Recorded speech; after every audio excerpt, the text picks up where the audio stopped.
Warning! The Stone Age Gamer podcast includes a lot of bad language. Cover your motherfucking ears.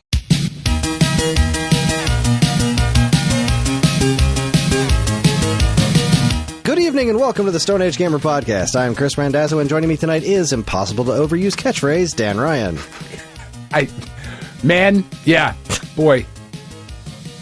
You I didn't realize. Can't say it enough. All aboard the new and improved SAG Cartoon Express. It's a new year of classic video game related cartoons, and we're kicking things off with The Legend of Zelda. Will the princess ever actually excuse Link? I hope you like really cool teleportation sound effects, because the Stone Age Gamer podcast starts now. Hi everyone, this is episode 549. It's the week of January 17th, 2025, and welcome. For anyone new here, this is the official podcast of StoneAgeGamer.com. Dan and I talk every week about what's happening in the world of video games from a retro gamer's perspective, as well as whatever the heck else is going in our lives. Speaking of which, Dan, how you doing? I have had a weird week, sir. Just a very strange. This has been it's been a very emotional week. It's been a very physically frustrating week. As I get closer here to the end of this treatment of this part of this journey with lymphoma and beating cancer and all of that good stuff. I found myself during the week just questioning things and trying to prep different stuff in the anticipation of feeling better, right? Because the only video game that I played this week was Snap, and the only reason I played that this week is because I could do it with a mouse. Because at the beginning of this week, so the last infusion that I got last Friday, 11 out of 12, really hit me. Saturday and Sunday, I was just dead to the world. And then Monday, I got up and I'm getting ready to take the kids to school, and it is fucking cold. Or not Monday, Tuesday, because we had off on Monday. The kids had off because of the snow over the weekend. Which did your kids get? Did you guys get a bunch of snow down there? We didn't even talk about it. We wound up getting, probably about 4 inches, I'd say 3 to 4 inches. It was enough to take Ellie sledding. John stayed here because he was like, "Did you want to go sledding?" Fuck no. No, it's cold out there, dude. I don't want to do that shit. God no.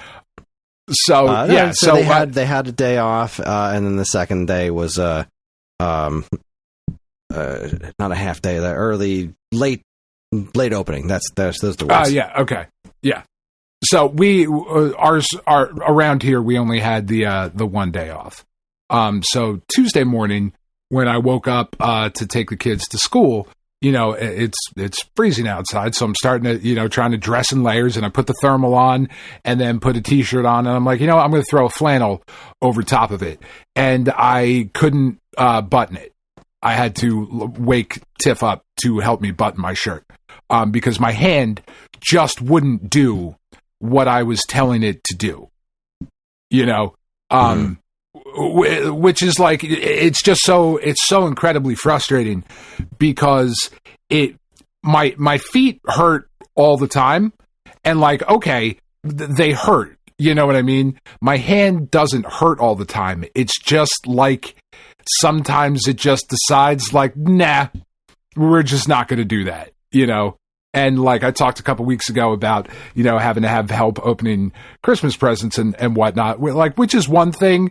But sometimes cardboard is strong sometimes. Having to have help dress myself in the morning was that was a really sobering and humbling experience. So what I decided to do then was rage against the world with things that I could actually control. So starting to plan out All right, so January, I'm going to beat cancer. February, I'm cleaning the attic. March, here's the next thing. So on and so forth throughout the year. Like, here are all these big fucking projects that I'm going to get done. Redoing the office, redoing the garage, redoing Tiff's room down here, like fixing the backyard that the fucking Anatolians just tore up. So starting to put myself into that spiral, and then like going through and watching like TikTok videos and whatnot of like people cooking, because that's been a thing that I've been I've been talking to Tiff about. I think I brought it up a couple times on here too, of like, you're going to have to help me not become a fat bastard as soon as my taste buds come back, because I just want to eat everything right now. I want to taste all of the things that I haven't been able to for the last 6 months. Like, I see these fucking dudes on TikTok and they're like, is this the best cheesesteak in Jersey? I'm like, man, I would love to go fucking find out. I haven't had a cheesesteak in 6 months because it's just going to be disappointing. So I'm watching this stuff and I'm like, all right, well, like, because we've talked about for sure how much I don't like to cook and don't want to do it. And now I'm sitting here going like, all right, well, I could make this though, and I could make that, and I could make this. And what if, and that sent me into another spiral throughout like the rest of the week of like, well, fuck, I'm sitting here doing this, thinking about all this stuff, and I'm going through my treatments and all of that. But what if it had been Tiff that got sick and not me? And for the last 6 months or whatever, Tiff was the one who was fighting cancer and all of that. Like, I would have been able to take care of her, but I don't know how to cook. Like, I don't, fuck. All right, so I have to learn how to do this now.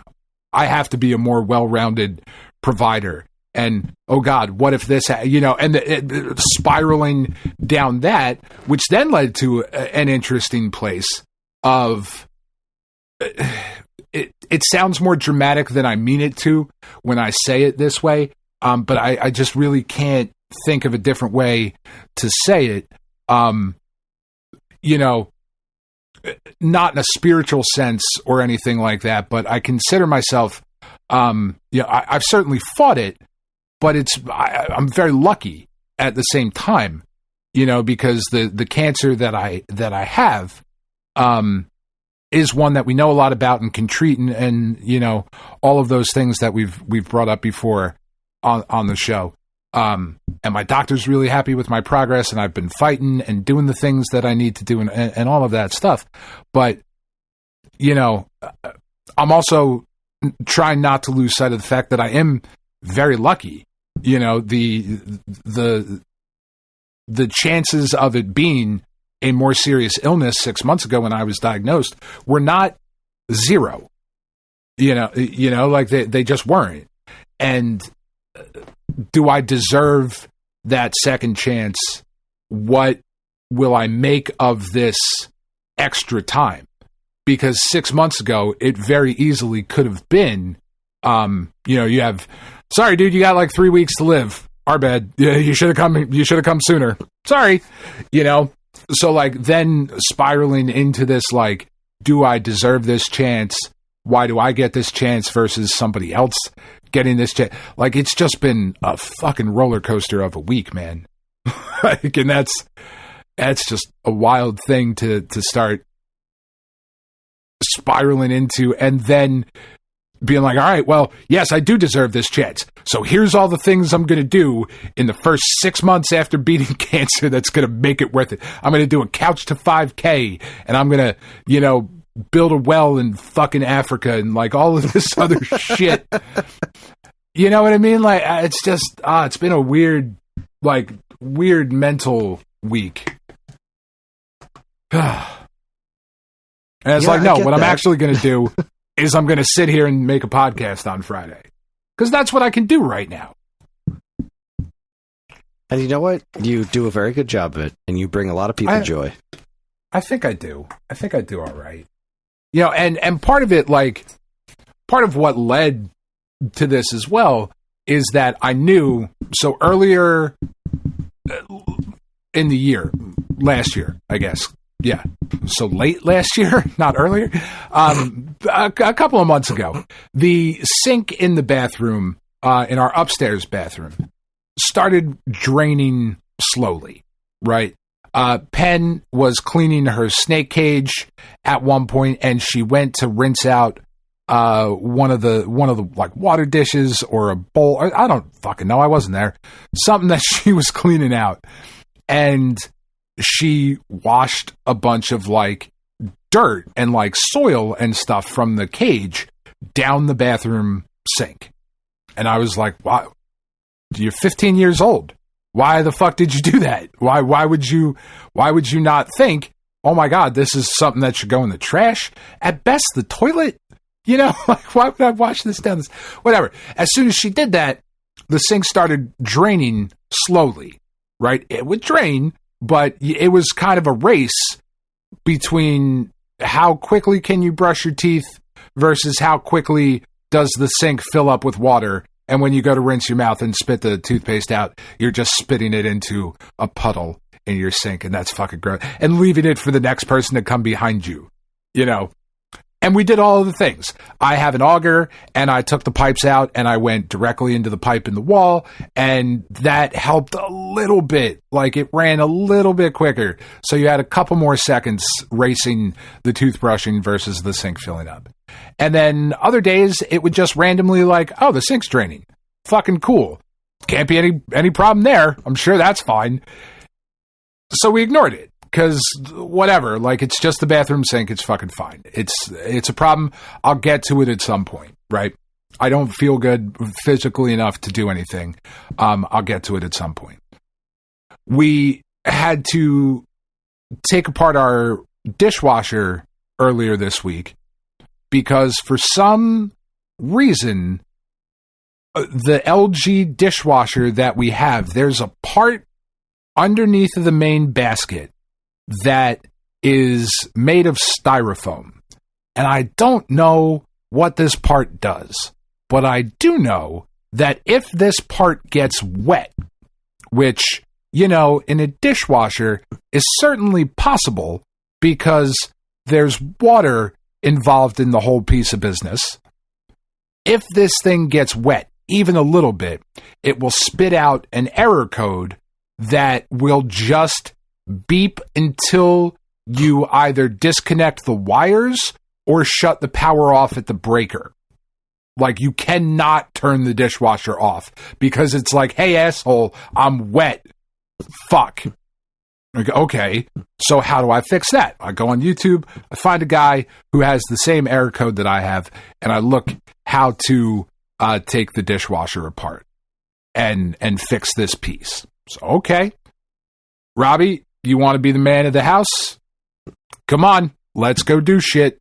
Your mother and your sister are going to sit there, and we're going to do traditional gender roles, and you're going to come over here, and you're going to help me with doing this dishwasher, because I can't do it on my own. So I'm trying to talk him through, you know, disconnecting wires and unscrewing the thing, and we got to, you know, we watched the video together, but he wasn't fucking paying attention to it because he's 15. So, you know, we're going through this whole thing.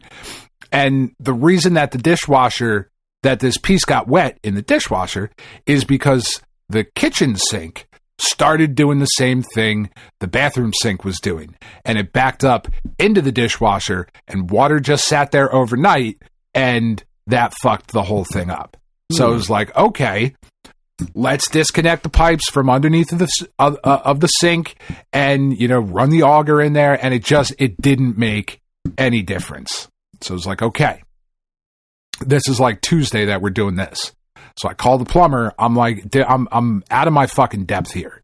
I don't feel well enough to try anything beyond what has happened. I have to call proper men with proper tools to come do something that I know I can fucking do if I felt better. But I don't feel better, and that makes me feel a little bit worse. you know? So the dudes show up today is when they could get here. So Tuesday, Wednesday, Thursday, we don't have a dishwasher, and we can't use the kitchen sink. So we can't wash any dishes or anything. You know, so takeout and paper plates for the last couple of days. And the guy shows up and he gets his auger. Now, my auger is 9-10 feet, maybe. He had to go about 45 feet out in the kitchen and about 30 feet in the bathroom to take care of everything, which I could have done. I could have gone to Home Depot and rented the big fuck off auger and done the thing if I felt well enough to do it, but I don't. So, like, on top of having those feelings earlier in the week, then knowing that I physically could not provide and take care of a simple problem, just sent me into a fucking tailspin for the week, you know? And finally, today I was talking to, and I, of course I don't talk to anybody about this shit because I'm a man and I'm tough and fuck you. And finally today, Tiff was like, what is wrong? Like, you walking around here like on eggshell, like what is going on? I just told her everything that I'd been, you know, going through. And she was like, all right, first of all, asshole, share. Second of all, stop it. You know, like, don't set yourself up like, and I feel better now, but man, this is a heck of a week. Well, I mean, with the plumbing thing, what if it wasn't that? What if he tried the auger and then it didn't work, right? This is why plumbers exist. I know. This is why plumbers exist. Are you trying to steal this plumber's livelihood, Dan? Yes, I am trying to take his job. I want to make all plumbers unemployable. That's right. Fuck plumbers. Every single one of them. Racket. It is. Oh, it's a bunch of bullshit. I knew it was just an auger. I knew I just needed a bigger one. I knew it wasn't the vent on the fucking top of the stack on the roof. And when I brought that up to the guy today, trying to sound like I know what the fuck I'm talking about, he was like, yeah, it's never that. And I was like, oh, really? And he was like, yeah, I've been a plumber for like 20 years. I think maybe 3 times it's been the vent. And I was like, oh, son of a bitch, the internet would have you believe it's most likely a venting issue. He was like, yeah, no, to be it's an unreliable resource sometimes. Sometimes they are a fucking unreliable narrative. But I knew it was a fucking auger problem. I knew that's all it was. And no, I didn't know that. But now that they left and that's what it was, of course I knew that's what it was. You know, I just, oh man. It's just, I feel so fucking helpless. I get it. Because I am. Yeah. Helpless. Like, that's the thing. It's not even feeling helpless. I am. Like, I started trying to, like, go through baseball cards today. And because I was like, all right, I can sit here and I can do that, you know, because I don't want to play Snap for 12 hours today until I start the podcast. So I started going through baseball cards. And, you know, I got a stack of cards in my hand and I'm, like, flipping through them or whatever. And then I just dropped them all over the floor because my hand just was like, nah, I'm not going to hand right now. Nope, you couldn't get dressed earlier this week. What made you thought you could flip through baseball cards, dickhead? Let me show you why this was a bad idea. And now I got to try and fucking pick them up because Tiff's at work, kids are at school, I'm down here in my office, there's 200 baseball cards on the floor, and I got to like claw hand at them to try and get them up. Like, oh my God, what is happening? And then at the same time, it's like, one more treatment, 3 more weeks, 3 more fucking weeks. That's it. And then I can start to feel better. This is the first week since I started all of this back in August. I did not work this week because I couldn't. Like, every other week, I've been either working from home or going to the office. This was supposed to be my work from home week, and I just couldn't do it. And I was, man. This is no fucking fun. It's, I think, the message ultimately that I'm trying to get across here. If that hasn't been if that hasn't been obvious from, you know, the last 6 months of storytelling, of story time here at the beginning of the podcast, this fucking sucks. A big fat one. And, man. Yeah. Well, I mean, look. You're alive. that's the most important Huge. thing that you can do as far as being a provider for, the people around you. You are doing what it takes to stay alive so that you can fight another day. You can't. Yeah. It's not that obviously you just got to remember, I'm not telling you anything you don't know, but sometimes it helps to hear people say it out loud. It's not that you can't do these things forever. It's you can't do them right now. You're going to get better, and then you're going to be able to pick up baseball cards, and then you're probably still going to drop them on the floor because you're a clumsy motherfucker. I don't know. That's accurate. So, we're all proud of you here, and I do. But I understand how you feel about the whole being helpless thing. Like, obviously, I've never had cancer, but I've been hurt before. I've been sick before, and it sucks to sit there and know that there's all these things that are being undone around you. Like, there's stuff that needs to get done, and it's not getting done, and it's because I'm not doing it. Like, I completely sympathize with that, and that's a pretty shitty feeling to have. It really is. It really is. Because that is what I do. Like, that's me. I do for other people, and that is not to say that people do not do for me, right? Because people have certainly, especially over this last couple of months, people have stepped way the fuck up and have just been incredible and wonderful and have made it possible to get through this in the mostly positive way that I have. But I do for other people.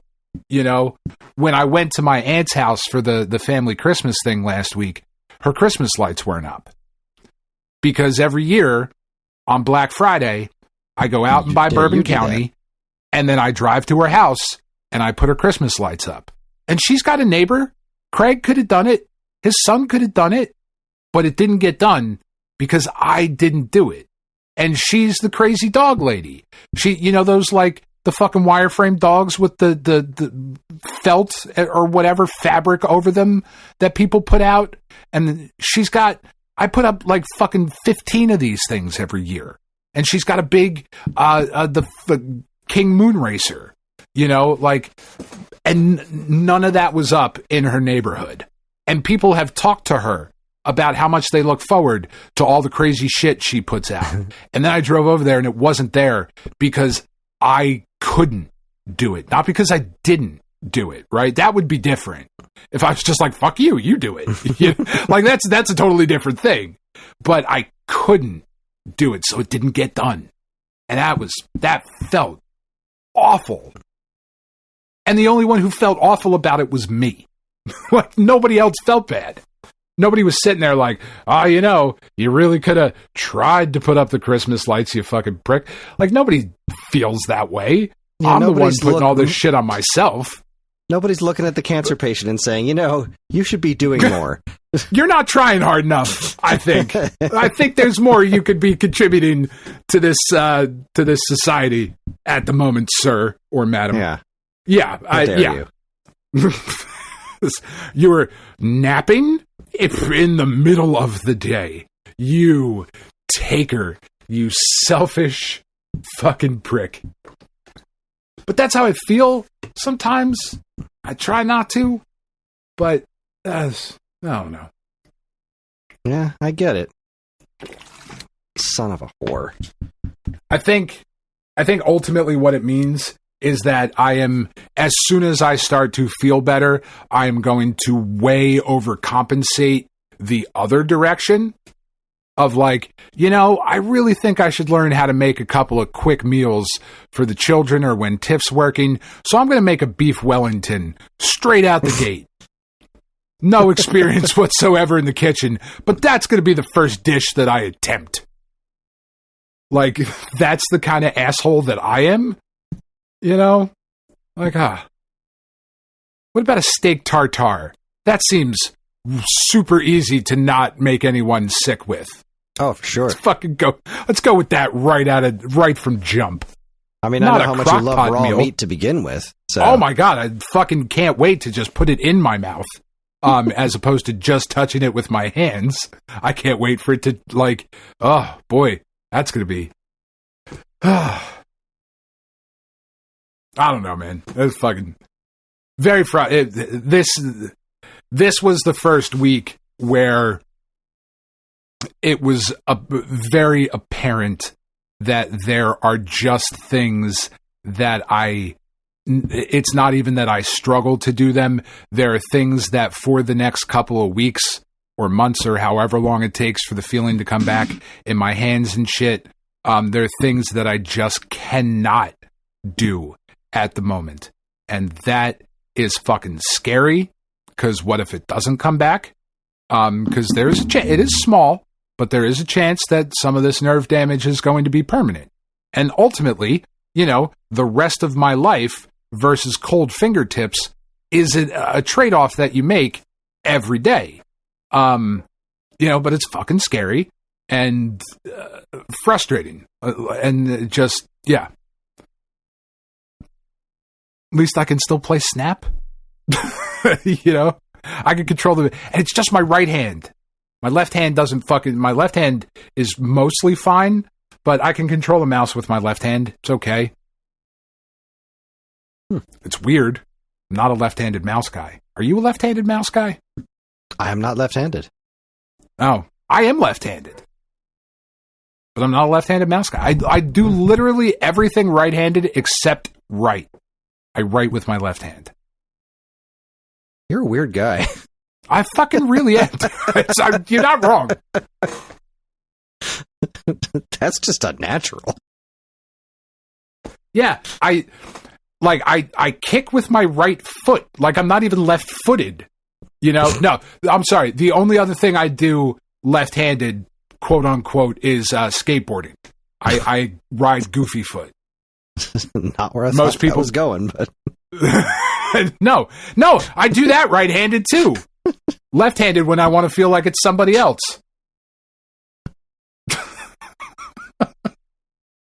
I don't know. Did you ever consider that maybe you're right-handed and you just learned how to write weird? I mean, but why would I have done that? Why would any teacher in kindergarten, first grade been like, yeah, you know what? You drag your fucking big, clumsy, fat little kid hand across the pencil and just smear what you've written as you're writing it. Practical joke? Maybe your handwriting was so bad they just assumed you were left-handed. No, I have fucking beautiful handwriting. That's true, you do. I have I do. I have gorgeous handwriting. It's stupid how nice my handwriting is. I can't write things like when the kids were little and we were doing the Elf on the Shelf thing. I had to type them up because my handwriting is too nice. They would recognize it. And Tiff's is illegible. So we had to type letters from the Elf because I couldn't it's just fucking weird. Yeah, I hear that. It's very strange. Man. Terrible handwriting. Yeah. Maybe that was what Mrs. Parkin did. Mrs. Parkin, if you're out there, listen, I don't even know if she's still alive. I loved her, though. She was my first grade teacher. Mrs. Parkin, if you taught me to write left-handed just to be a dick, bravo. That is a fucking long con prank that I am proud to be a part of, honestly. Fucking legend right there. That is a fucked up thing to do to a kid. Just to see if you can. Because you know what? If I go up to a chalkboard or a whiteboard, I can write with my right hand on a chalkboard or whiteboard. I can't on a piece of paper. But if I'm standing up, I can. That's normal, right? That makes total sense? Sure. Makes better sense is half the shit we do. Fuck, man. Anyway, so that's where I've been this week. It's been one. Yeah. Yeah, it's been an interesting mental week for me too. Besides the stomach churning stress of everything that has happened in the last hour.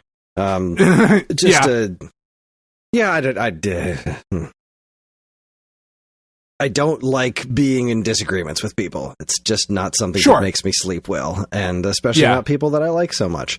But clearly we're not understanding each other. But that's neither here nor there. I think I have officially reached the point where I feel better on days that I go to the gym than days that I don't, which... That is a huge step. That's such an important step. It goes against my very nature as a person. I know. Doesn't that suck? When you're like, they were actually right about going to bed on time, sleeping for 8 hours, eating a healthy breakfast. Son of a bitch. I still haven't pulled off the sleep thing. The sleep thing is still not working out well for me. I think I've figured out a sleep schedule that should work. The problem is that I can't actually pull it off. I'm still not sleeping very well. But I'm still only going to the gym 2 days a week, and I expected today to be a lot more difficult than it was, because yesterday I pushed myself really hard. Like, okay, I was doing the exercise bike, and I was just like, no, turn up the tension. Do it for because I'll listen to a song, right? Whatever song's playing, and like, all right, well, the chorus is coming up, so when that comes on, I'm going to pedal as fast as I can, and I'm going to turn up the tension to I don't know what the numbers mean on this thing. I'll put it up to an 8 or a 9, where it's feels like I'm biking up a hill, right? And I'll do that for the chorus, and then once the chorus is done, I lower it back down to a 6, and I just kind of cruise to give myself a break. Or I was doing that makes sense. Some of the arm machines and doing the weights, and I'd be like, no, I can do a little bit more weight, and I'll do, because everything I'm doing reps of 50, and I'll usually do I'll start with 15, and then I'll do another 15, and then I'll do a 10, and then I'll do a 10. And this time I was just fuck it, I'm going for 25. I'm just going to go for 25 and 25, and I just made myself do it. It hurt like crazy, but felt pretty okay for the rest of the day, and I expected to be really sore today, but I'm not. That's exciting. So the goal was still by December of next year, by the December of this year, I want to be going to the gym 5 days a week, but I don't want to push myself to do more than I'm ready to do just because I feel like I am. So I'm I'm going to stick with this 2 days thing for a little bit longer before moving myself up to 3. The need, maybe you stick with that for January, and then February you try a third day. By the end of February, I might try to do the 3 day thing and see how that works. But you had mentioned something earlier, the couch to 5K. Is that something you're serious about doing? Absolutely fucking not. No. Not even a little bit. Okay. I could not imagine a thing I would want to fucking do less than a couch to 5K. I mean, I could be talked into it. What does that mean? Oh, so it's basically it's a thing that made its way around social media of you could do a 5K. It's not as long as it seems. And here's a fucking training program. And you get your fat ass up off the couch and you walk a little bit each day. And then, oh, look, don't you feel better? And by the end of it, you did a 5K and it took you 12 hours, but don't you feel accomplished? It's more of a bullshit, from what I can tell. Now, this is me not actually seriously looking into it, right? But it's kind of like one of those, more of a marketing ploy than it is an actual thing that people do. I mean, I'm sure there are people that couch to 5K, but, I would do a 5K on a couch. If someone was pushing me, I would sit there and, shout words of encouragement, throw water at them and shit, feed them grapes. I don't know, grapes good or bananas? The fuck do walkers and runners eat? I don't know. Protein bars? Think they eat a lot of grapes while they're walking or jogging, but I don't know. I don't know. Powerade? You need a Monster? They're on sale at Wawa for $3 right now. Fucking lady keeps yelling at me every morning when I go in to buy my coffee. You can get a Monster for $3. I don't need one, and apparently you don't either. Jesus, lady, back off. Anyway. So running a 5K years ago, that is years ago. Where are we at? 2025? So probably around 2019, 2018, when I was running at work all the time. Yeah. One of my goals was to do a 5K. I really wanted to get to that point. I really wanted to seriously try to do that. And but then, my knees disagreed with my running lifestyle, and so I had to stop doing the running. And I had started running at the gym on the treadmill. Well, that did eventually catch up to me. My knee was pretty well wrecked for like most of last week. So the last week and this week, I didn't do any running at the gym. I just did elliptical and biking. But I'm capable of it. I think the last time that I ran,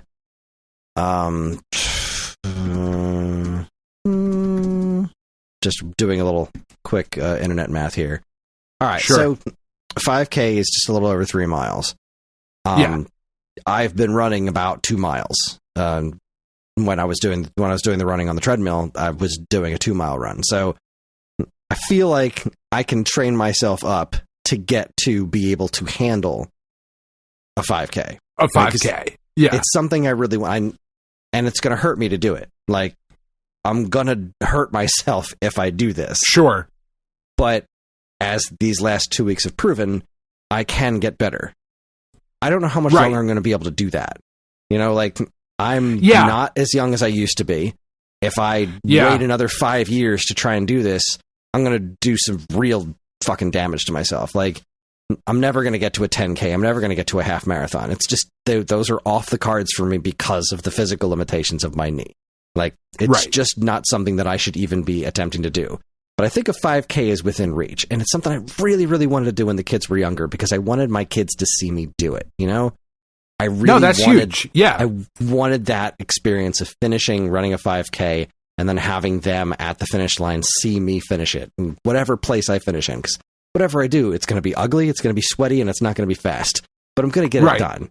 So one of my goals for this year was to get myself to a position where I could run a 5K. And I'm still waffling on whether or not I think it's worth the risk of whatever damage I might do to myself. But I was running once a week for like 3 or 4, running like 2 miles a week for like 3 weeks in a row. Now, granted, it was treadmill running, but I did it for like 3 or 4 weeks in a row, and it hurt. But it hurt for like a week. I stayed off my knee for 2 weeks, and I'm right back to normal now. So I do think that if I try to run, maybe like do one of those runs maybe once a month at the gym, like just hit that, build up to it. Like, obviously I'm never going to, my knee's always going to hurt, but if I can build up the muscle around it, if I can make myself somewhat lighter and just like make sure I can build up keep up that I'm able to keep up my heart rate and that my muscles don't want to make me die. I don't want to run and then throw up all over myself. Kind of a thing. So that's a goal I want to hit this year, and I don't know if I'm going to pull it off. I'm kind of waffling back and forth on what to do about it. I have a couple of friends who are runners. In fact, my old boss at the FAA, she's a runner, and her husband's a marathon runner and whatnot. So I was probably going to reach out to them and ask what they thought, and like if I could do it by like maybe in the fall, if there's a 5K nearby sometime in the fall, like to give myself plenty of time to get there. And then just do it once and then say that's a thing that I have done in my life, and now I never have to do that again. Right. I can check it off and say, look at what I did. Yeah. Yeah. Like, man, what has always worried me about it, is the culture that surrounds runners, because they're fucking maniacs. Mm-hmm. They're all insane. So right before I got diagnosed, one of the last things I did was go to my friend Nicole's house. And my very best friend growing up was my friend Nicole. And she works in the film industry now. She's down in Georgia.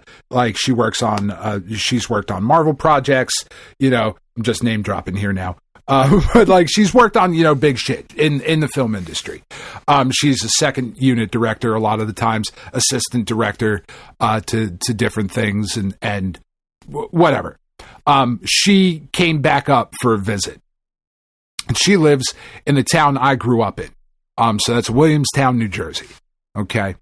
And a couple of our other friends, that we grew up with and whatnot, and people I hadn't seen in a little bit, in particular, my friend Andrea and her husband, Tim. Now, I've always had, Tim and I kind of have a rocky relationship because Andrea and I got married when we were in 3rd grade. We had a very lovely ceremony out on my front lawn, and we never broke up. And now apparently I'm married to somebody else. She's married to somebody else. We don't talk about it. It's very weird. It's very awkward between all of us. I'm like, Tim, you didn't even ask? Like, you just married my 3rd grade wife? It's fucked up, dude. There was a ceremony. We made rings. Yeah. I mean, I was a child too, so it's not as creepy as it sounds. But yes, there were rings. They were like fucking, I think we used the fucking twist ties from like bread or trash bag or whatever. Anyway, but I was very excited to see Andrea and Tim. And Tim's a runner. He's a fucking weird dude. And I love Tim so much. He's such a fucking weird guy. But when we were driving there, I had the kids with me, and there was a bunch of construction on the road that I usually take to go to my friend Nicole's house. And I didn't have like Google Maps up or Waze or anything like that. I was like, oh, I'll just follow the detour, and like everybody else followed. And like we ended up being an hour late to Nicole's house. So by the time I got there, Tim had left. But Andrea and her children were still there.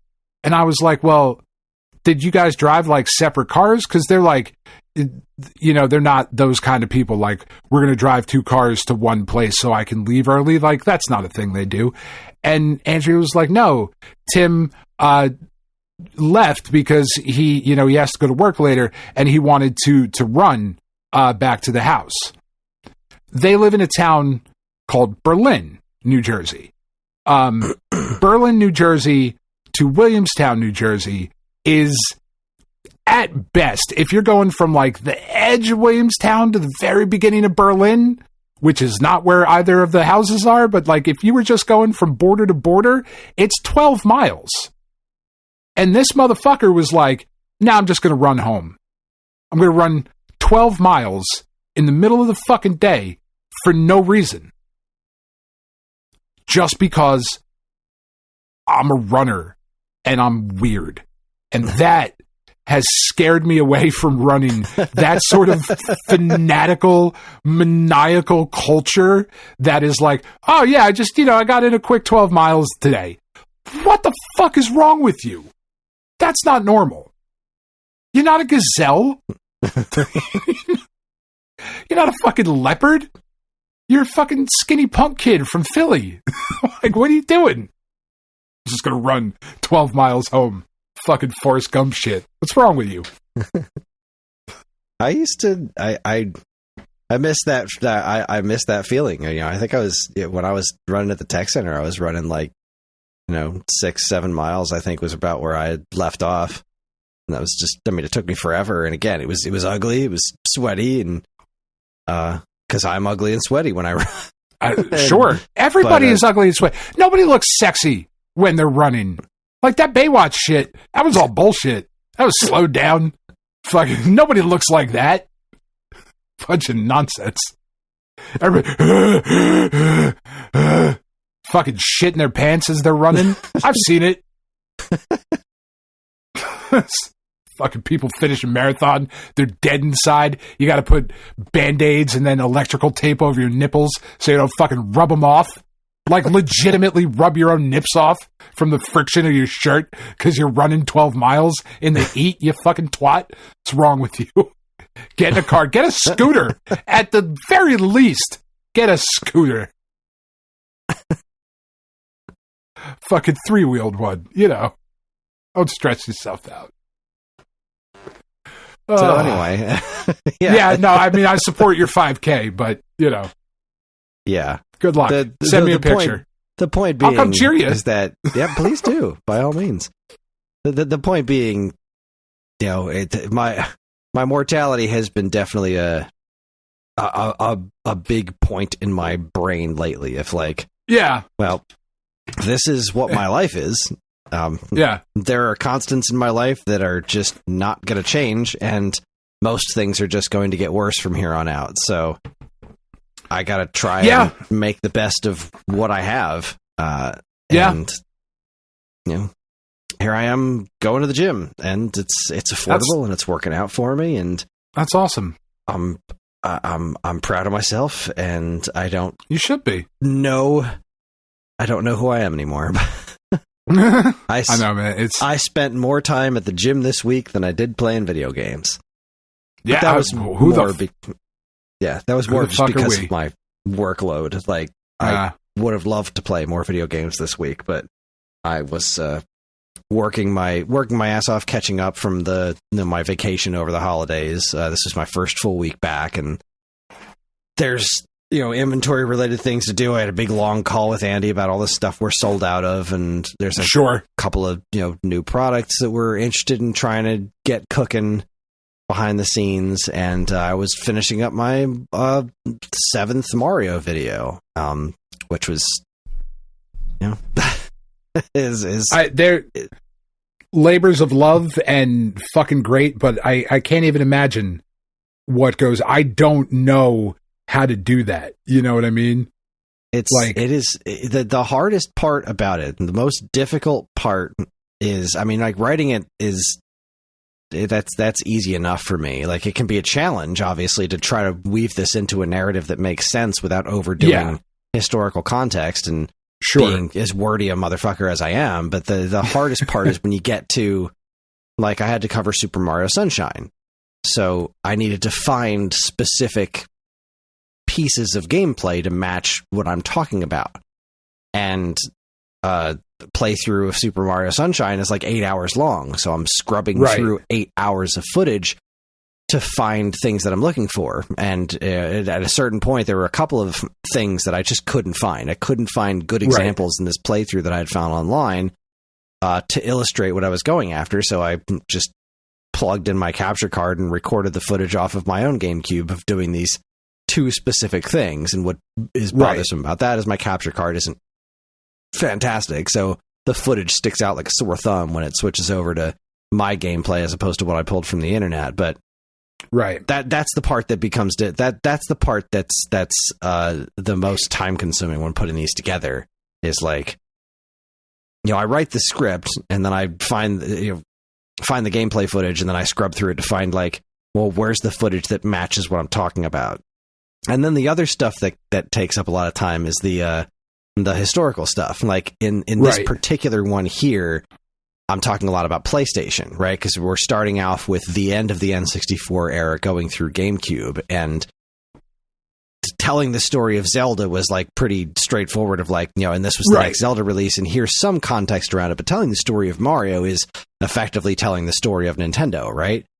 Because that brand is so, as Mario goes, so does Nintendo. Yeah, it's so closely tied to the the hardware that they create, So when I have to explain things like the PlayStation 2 sold a bajillion copies, the Xbox is getting ready to launch, Atari, Jaguar, and 3DO were discontinued. Like, when I have to mention the world around it, sometimes it's hard to find visuals that match that. So, like, I'm looking for old newspaper clippings to talk about PlayStation sales, so that I'm running through, newspaper archives and stuff, or old websites. Like, I'm at the point now where newspapers are stopping to be relevant, so I can use old website sources, and that's a lot easier to find.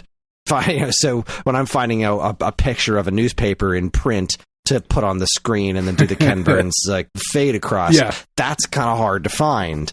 But finding stuff that was published on IGN or Planet GameCube back in the old days, like, I can find that and just take a screenshot of that text with the headlines, and it still has the original date and the authors on it. So that part's somewhat easier. But there was a lot of discussion about because around Mario Sunshine and Luigi's Mansion in particular, the GameCube, that whole GameCube Game Boy Advance thing was Nintendo trying to reinvent just their entire brand. That was them really trying to compete on somebody else's terms instead of theirs. Like, yes, the GameCube is still, a weird, whimsical little thing, but that was generally like meant to go toe to toe with PS2 and Xbox. Like, that was them being not them.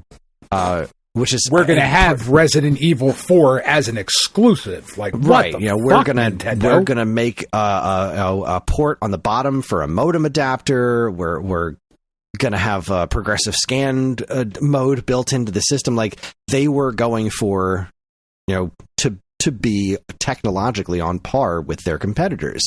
Right. And it's such a unique part of Nintendo history seeing them do that. And the system yielded some fantastic games, but it also has, like, because of Nintendo being Nintendo and the mini disc format, they have these inferior ports of the third-party games, like your Maddens, your Prince of Persias, and et cetera, et cetera. Like, they're still very good on the system. They're just not, you didn't have the storage capacity of a full-size DVD. Right. Regardless, their whole thing with, like, all right, so we're gonna do the GameCube, Project Dolphin. This is gonna be our next generation system. It's gonna look crazy cool. And right, there was that Space World footage of Luigi's Mansion and the original Metroid Prime before it was first person. And of course, the legendary Link versus Ganondorf sword fight thing that everybody was freaking out about.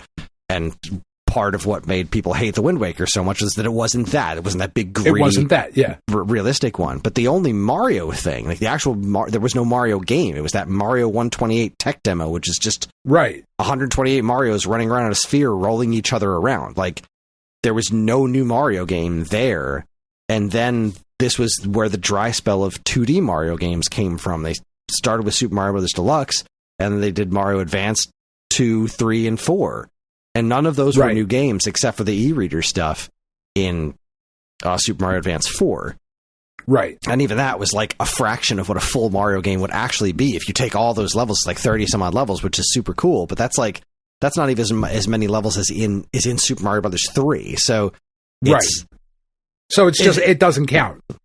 Yeah, it does and it doesn't. So going through all of this, going through all these things to try to explain why they're significant and why they're strange, and then finding images to connect those statements together is like, because I don't write it for the images. I write what makes sense to me. I write the story, and then I try to make images that match that. So, like, I usually don't have a specific image in mind when I'm writing it, and then I kind of piece all that together and figure out the music choices, like which songs what song do I put these things to? Like, when I'm talking about a specific game, that's relatively easy. It's like, all right, well, especially in Super Mario games, like, well, I just pick, now we're going to start talking about the games. So we start with the overworld music, and then we go to something darker, and then we go to something lighter, etc. Something from Skies of Arcadia, obviously. Yeah. throw that in there. Yeah, but you're not wrong. That's the part that takes some figuring out, right? So, like, in the first handful of episodes of the Mario stuff, I'm using Game & Watch Gallery. It's Mario related, but it's for all the stuff that I'm talking about that's not specific to a Mario game, but like talking about the history, I'm using things like Game & Watch Gallery. But as the games that I'm talking about are getting more modern, I've started using a couple of remixes. Like, I used the Atari 50 menu music when I was talking about, Atari's spot in the industry back in the 80s. And for this one, actually, when I came to talking about how PlayStation 2 is just trouncing everything around it. It was just, it's so weird. It ate everybody's lunch. What an utterly seismic event that was. The PlayStation 2 was just, it was unbelievable. Like, as huge as the Switch is right now, it doesn't, even if it does outsell the PS2, it doesn't feel as big as PS2 did, right? It PlayStation 2 no. was such a massive thing. Like, even just the branding itself of PlayStation 2 and the DVD playback, like, it was such a thing, because it wasn't even just a video game thing. It was a cultural thing. This was a way for people to get a cheap DVD player in their house. Like, it was such a huge thing. So I look at those chunks of the video, and like, sometimes Ollie's music is great for that. Sometimes something from OC Remix is great from that. I actually wound up choosing music from the Tetris Time Warp in the new Tetris game to fill that spot. It fit perfectly, and Bob Baffy is such a good composer. That guy's amazing. But yeah, that was my week, was really just forcing that to come together. And now I'm trying to figure out why my videos won't upload in 1080p. Because none of my Mario videos and none of my Zelda videos are, I think they get up to 720, but they didn't get to 60 frames per second. So I fixed the 60 FPS problem. and I thought I had exported in a high enough resolution or bit rate or whatever it is to make it upload to YouTube at 1080p, but apparently I didn't. So the video that's going up on Sunday, the Archaeology 7, is 720p, 60 frames per second, which looks better than the previous ones, but I'd like to be able to put it at 1080p, and I cannot figure out how to make that work. It's weird that you can't. It should be just some sort of setting that you tick, but it's got something to do with when you're setting up the files in the first place in Final Cut Pro, you have to aim higher because YouTube like compresses the shit out of everything in weird ways. So it's all very hard drive consuming, and I already have space issues with my computer because I don't know what I'm doing, and I need to take some sort of class on how to actually make Final Cut Pro not destroy my computer all the time, and because there's duplicate video files everywhere, and I keep finding new just caches of gigs and tons of gigs of just extra video files that I don't need. Why do I have all this? Shit, there I just cleaned up 150 gigs just in 5 minutes here. This is insane. So that was my week. That was my week. Yeah, that's weird with fitness, and just kind of in a weird, gloomy mental state for a lot of the week, and focusing on getting this video done and kind of getting back into the swing of things with work. Like, I made the podcast schedule for like the year. Instead of kind of poking at how I do this on a month-to-month basis, I just sat there and said, no, we have these things that we do every month. I'm going to do the math and make sure we have these spots every month figured out so we don't step all over ourselves and accidentally miss a week of the Super Series or something. Right. So I got that actually all planned out, and we have a handful of like free episodes. Like every couple of months, there's like 1 or 2 weeks that there's no topic for, just because that's the way the mathed out. But I scheduled in quarterly mailbags, and I'm dropping trivia to twice a year because they're just difficult to do, and they're just extraordinarily time consuming. But I also want to make sure that we're doing them. So quarterly mailbags, trivia twice a year, and then all our other usual monthly stuff is just all scheduled out. I need to do that for other podcasts too. We missed Waveback this month. I did Turning Tracks last week because Matt's moving. So like I've been trying to like going back and forth with him on which day we could try to like fit Turning Tracks in real quick. Right. And we wound up doing it last night, but we were both extraordinarily tired when we did it because he's just been sanding floors for like a week in his new house, apartment house. I can't remember what he got. I think he got a house. But yeah, he and his wife in New York still. Yes, I don't remember where. Nobody else gives a fuck. It's fine. You don't have to answer that. Yeah, they're in the Bronx now, but they're somewhere else in New York. So now they're moving to not the Bronx, and I don't remember where. But so he's been working a lot on that, and I haven't been sleeping. And it was Hank Williams Jr. Because this month is the 100th anniversary of the Grand Ole Opry, which is something I know almost nothing about. So that was a really fascinating episode to do.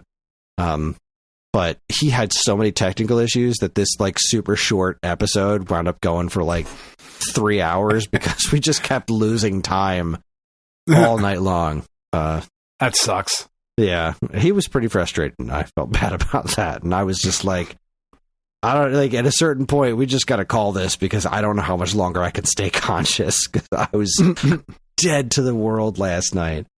I mean, we're only at 8:30 tonight, and I'm already feeling the burn.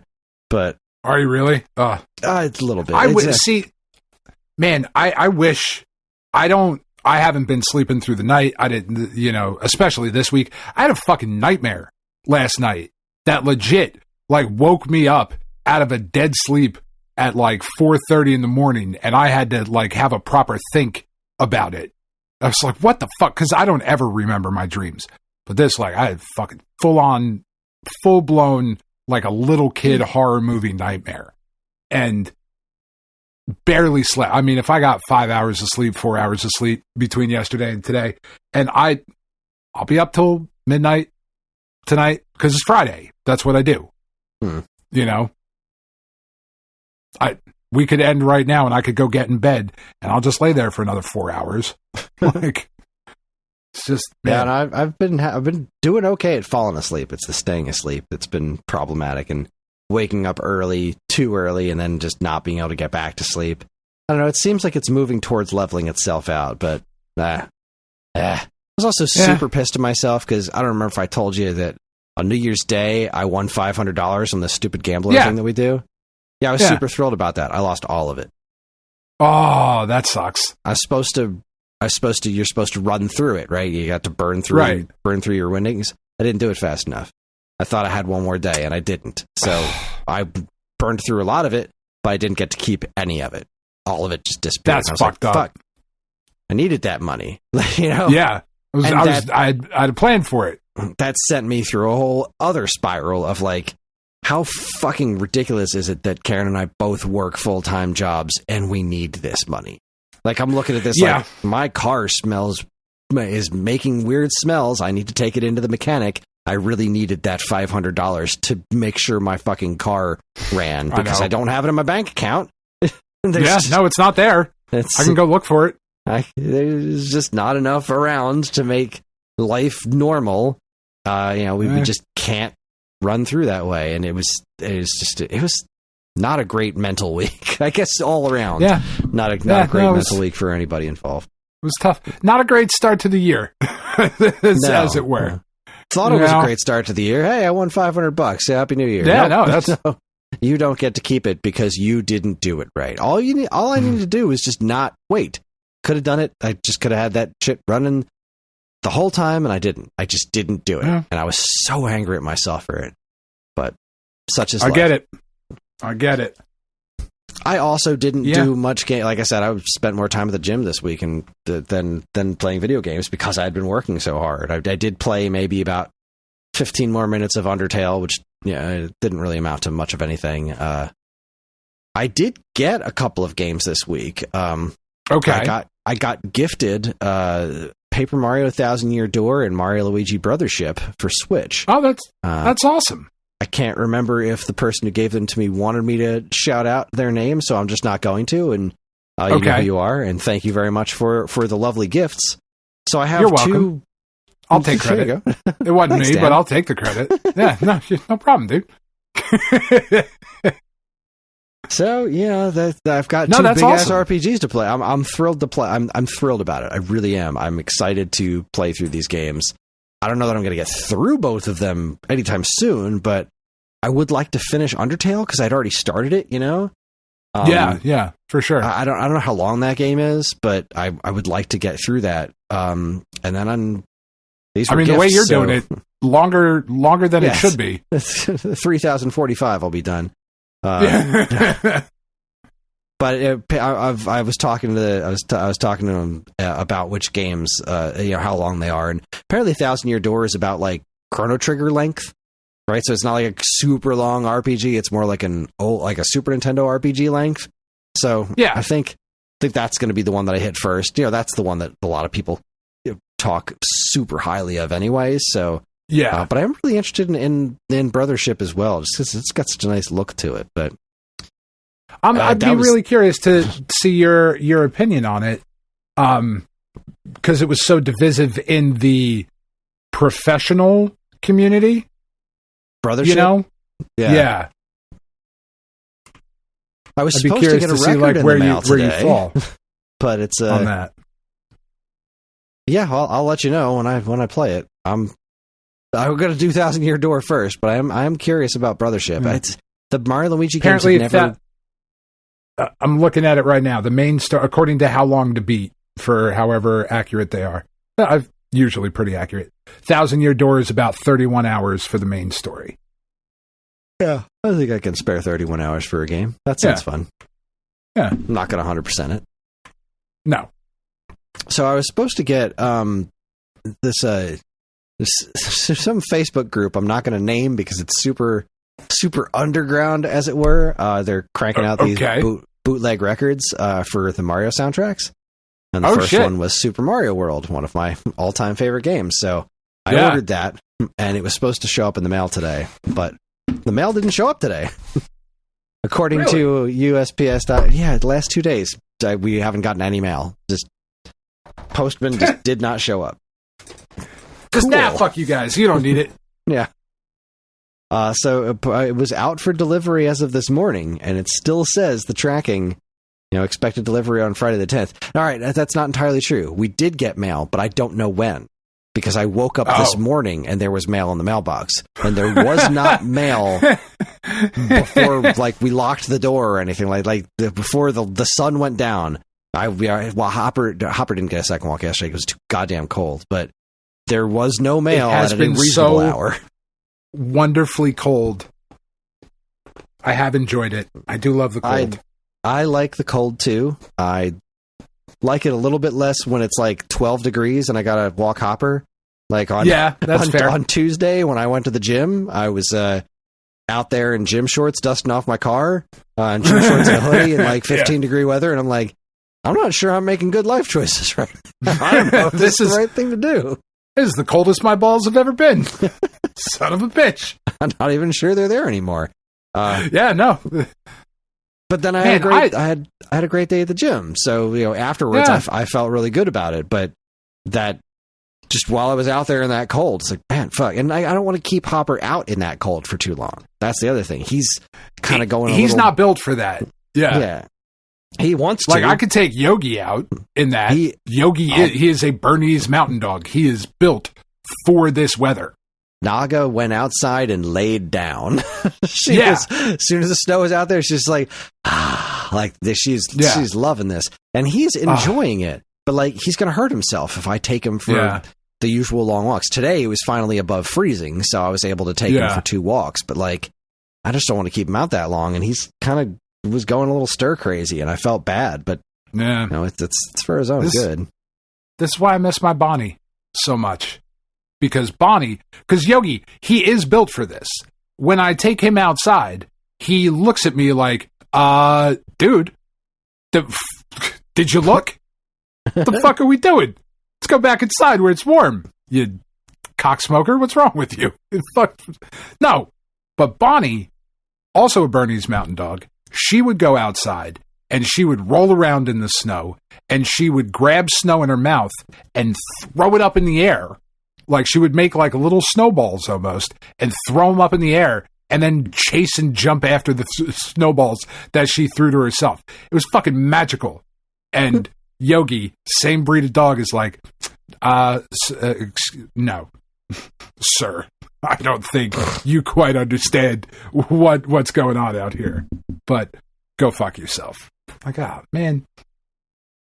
God damn it, Yogi. Such a disappointment on fucking every level. I mean, I love him, but such a disappointment. Just coming and going. Yeah. Such is life, Chris. Yep, such is life. Sorry, not a lot of video game talk. And this part of the Snap is episode. A thing I played this week. I mean, I'll stream it if you want. Anybody want to watch me play Snap? Come on. You guys tune in tomorrow, which will be a week ago. All right. Well, that being the case, we're going to take ourselves a quick break. And when we come back, we're going to talk about some week-old news and what's new with Stone Age Gamer. You're listening to the Stone Age Gamer podcast from Geekade.com. Stick around.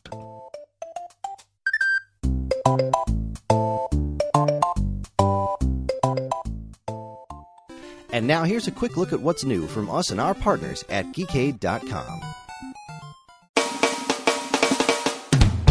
First up, it's the 100th anniversary of the Grand Ole Opry. So Matt, being the tremendous fan of all things grand and ole, decided that his music pick for this month would be the immortal Hank Williams Sr. Not Jr., not the third, Sr. How does this country legend's music hold up today? Just how extravagant is his doghouse? It's pretty fucking extravagant. Learn all about it in Turning Tracks episode 27. 27? 27, Hank Williams Sr. See, just like I said, Evan, flawless. Exactly what was written there. Next, on an all-new Waveback podcast, nothing happened because there was no all-new Waveback podcast this month. Matt is moving and he could only fit one podcast into his schedule this month, so I decided that celebrating the 100th anniversary of the Grand Ole Opry was more important. And that's what we did. But don't worry, the show will be back in February. We're going to listen to the music of DuckTales Remastered. It's going to be awesome. because that game rules. It really does. God, why did they not do DuckTales Remastered 2? Or DuckTales 2 Remastered, I guess, would be the way. Man. Fuck. Really wanted it. You know? I do know. They didn't need to go Tailspin and Chip and Dale and Darkwing Duck and all that, but at least do the DuckTales. Anyway, fuck, whatever.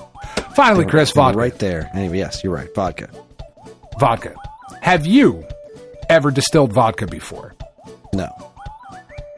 That is, I mean, spoiler alert, the least surprising answer that you could have given. I mean, I have. In fact, I'm doing it right now. That's one of the things that's happening out in the garage. Just lousy with fucking distilled vodka. It's crazy. Just distilling the shit out of things right now. I'm distilling. And it's not just vodka. You don't even want to fucking know what I'm distilling. I'm not going to tell you because you don't even want to fucking know. You know who else is doing it, though? Not what I'm doing, but the vodka thing. No, you know? Who? Well, it's Andy. Oh. Because Andy, well, he knows how to distill vodka like the best of them. Like a fucking good old Ruski. Is that insensitive? I don't know if we're allowed to say that. A Russian. A white Russian. Which is made with vodka. Ryan is drinking vodka because he can drink vodka like the best of them.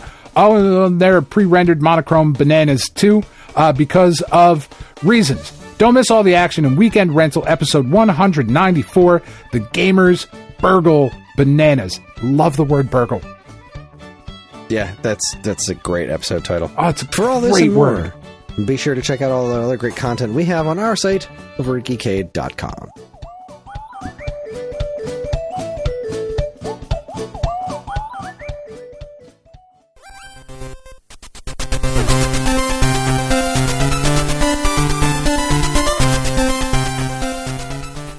Okay, everybody, we're back. It's time to talk about what's new at Stone Age Gamer. We've got a couple new products in this week. We got the Trogtech injection. That's not a word. Injection molded region-free cartridge tray for Nintendo 64. It's a region-free tray. It's original gray colored, just like in the original N64. It's the same mold that was in the Trogtech N64, just console shells, except it's on just the region-free thingy-do itself. So, cool. That's neat. The other thing we got is the virtual lens set for us crazy Virtual Boy fans. This one's kind of neat. I didn't even know we were getting this. Let me grab the product page real quick so I know what I'm looking at here. Virtual lens. This is from SSF Designs, who's given us a handful of other Virtual Boy things. So these are just the actual eye lenses. The things you look through for the Virtual Boy.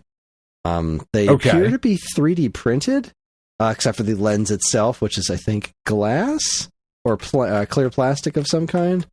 Let's see. Virtual Boy lens by the Red Yeah, it's got a little instructional video attached to it already. It's pretty snazzy. If you've got a Virtual Boy and you've got any scratches on like the actual eye lenses, we have replacement eye lenses now, which is fantastic. I love that we have so many Virtual Boy parts. That's wild. That's wild. We really do have a decent amount of Virtual Boy stuff on our site. Like, yeah, that's weird. The flashcards that we carry are actually getting I think there's new beefier versions of the flashcards coming out soon. We've got a controller a wireless adapter for the Virtual Boy, which I really want to look into this one. This a blue retro controller adapter for Virtual Boy. So the thing about that is that the controller is where the AC adapter goes for the Virtual Boy. So I guess you plug this in to the Virtual Boy, and then you can plug the power adapter into this thing, and then use a wireless controller for the Virtual Boy. But why do you need a wireless controller for the Virtual Boy? You can't sit far away from it. I'm utterly fascinated by this thing. Just because you could doesn't mean there's definitely a reason for it, because we've sold out of this thing. And it didn't take a long maybe time it's either. just more comfortable. Probably, or maybe it's just the option of using a more modern controller for the Virtual Boy, because the Virtual Boy I could see that. It's a little weird, just like the rest of the Virtual Boy. But yeah, that's the weird part about it. It's just other than that, everything I didn't is say fucking... that was the weird part. I said it was a weird part. Yeah, that's weird, man. That's a weird world that we live in. I'm happy that we live in that world, but it's a weird place to be. Are there any other game consoles that have legs? No. I can't imagine that there are. I can't think of any other game. Like, I'm like, all right, GameCube's got a handle. Are there game consoles that have legs? I think that's the only game console ever that has legs. I mean, a couple of them have feet, right? Like they got little rubber feet. Nubs on them, so you'd say little feet. Little tootsies, sure. No, Virtual was little tootsies. This straight up got legs. Oh man! See, now I want a little pair of pants to put on my Virtual Boy. There you go. That's something we should sell at fucking Stone Age Gamer. Yes. Virtual shorts. Oh my God. Virtual jorts for the Stone Age, for your Stone Age Game Boy. Oh my God! Stone I'm Age suggesting Virtual it Boy. right now in our company Discord. We have a new products thing. I'm going to suggest this right now before I forget. With a fucking embroidered Stone Age Gamer podcast logo on it. Like a fucking pair of Jenko shorts with a big obnoxious embroidered logo on the back pocket.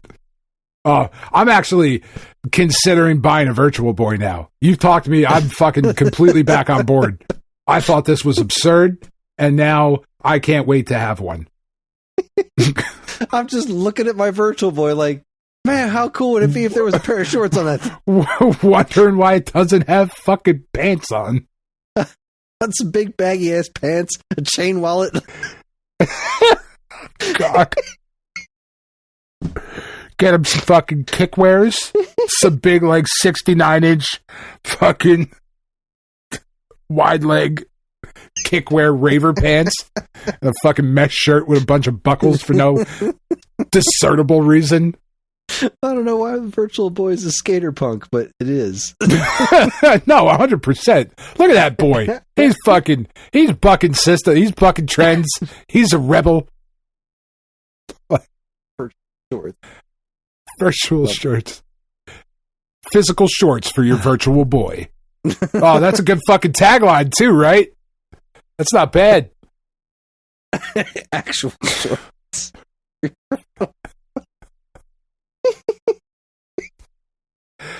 So you got them like virtual shorts? No, actual shorts. Virtual Boy.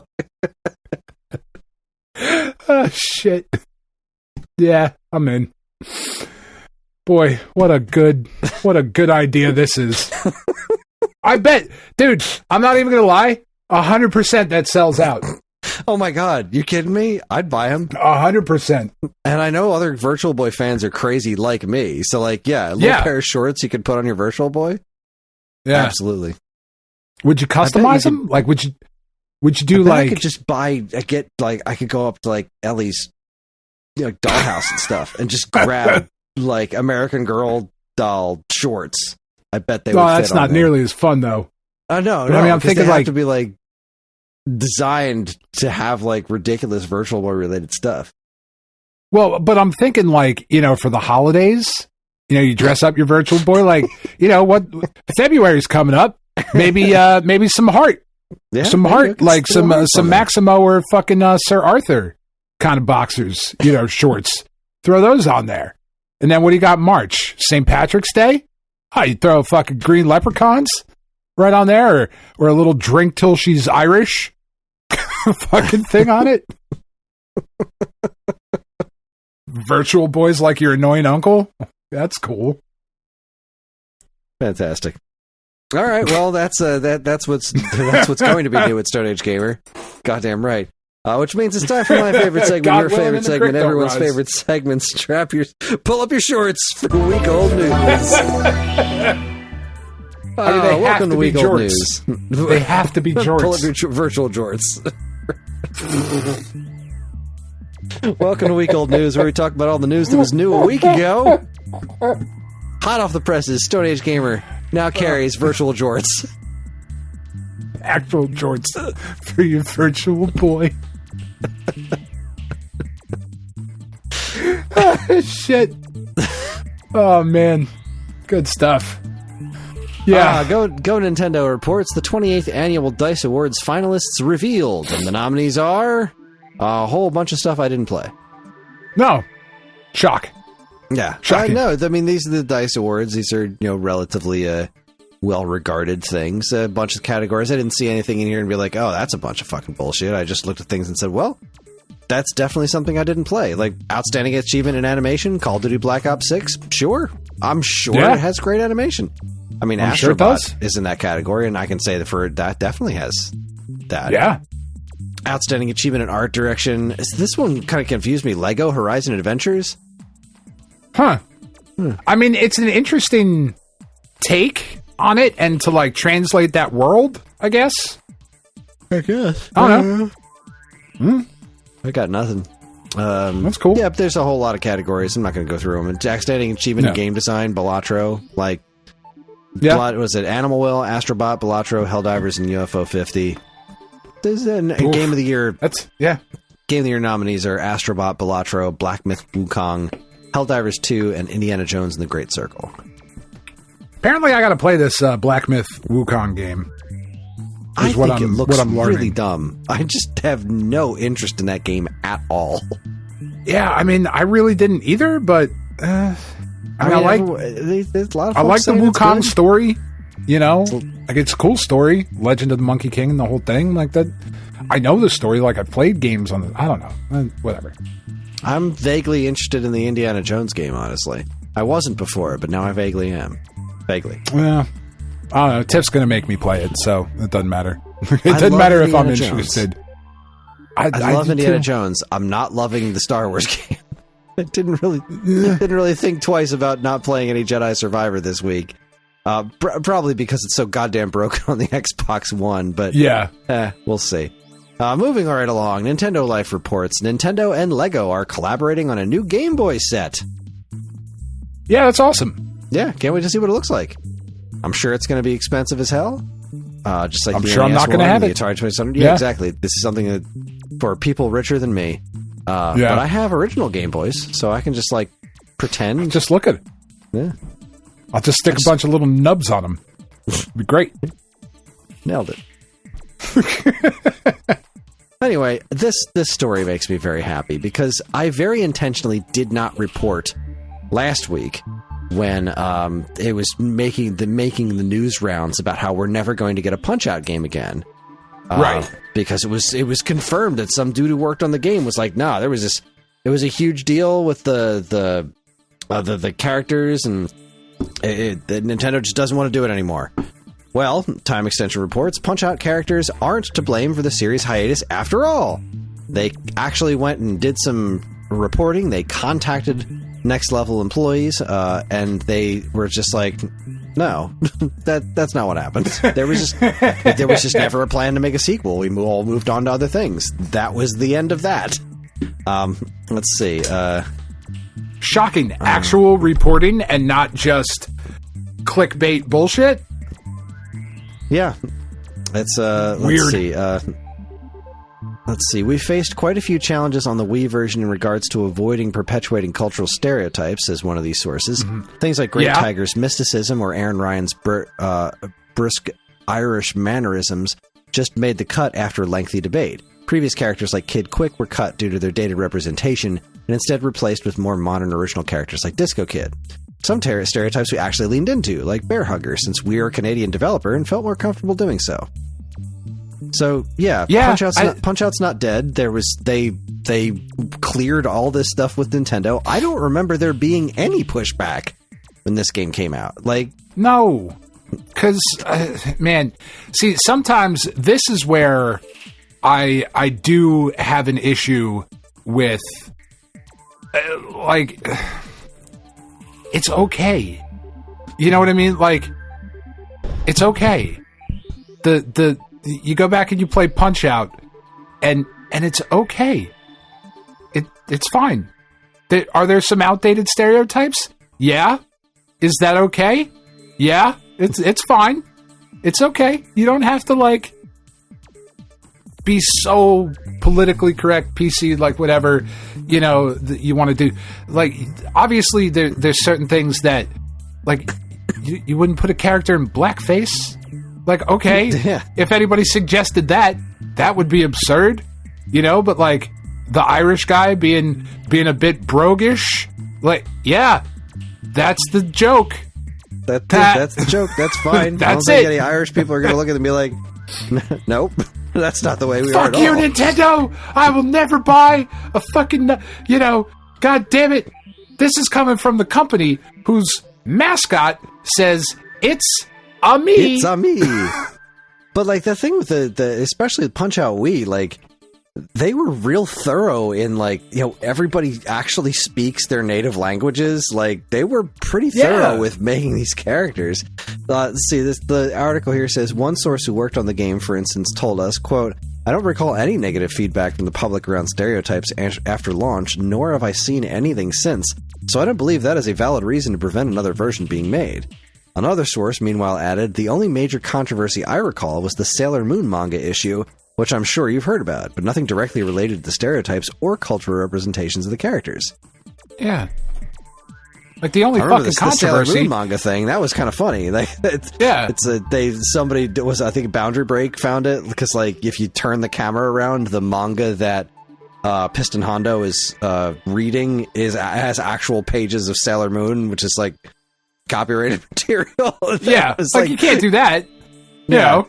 But it was never meant to be seen. Like, that's the thing. It's like, it was just a funny thing. Yeah, it was just a thing that was there, because the camera never shows it unless you break the game and, like, hack around it, which is why I think they didn't actually get in any kind of trouble for it. But because it's okay. Sometimes you can just have fun. Sometimes you can just have fun. And that this rumor just flew everywhere. Like, the headlines were claiming it as fact. Punch-Out is dead, and this is why.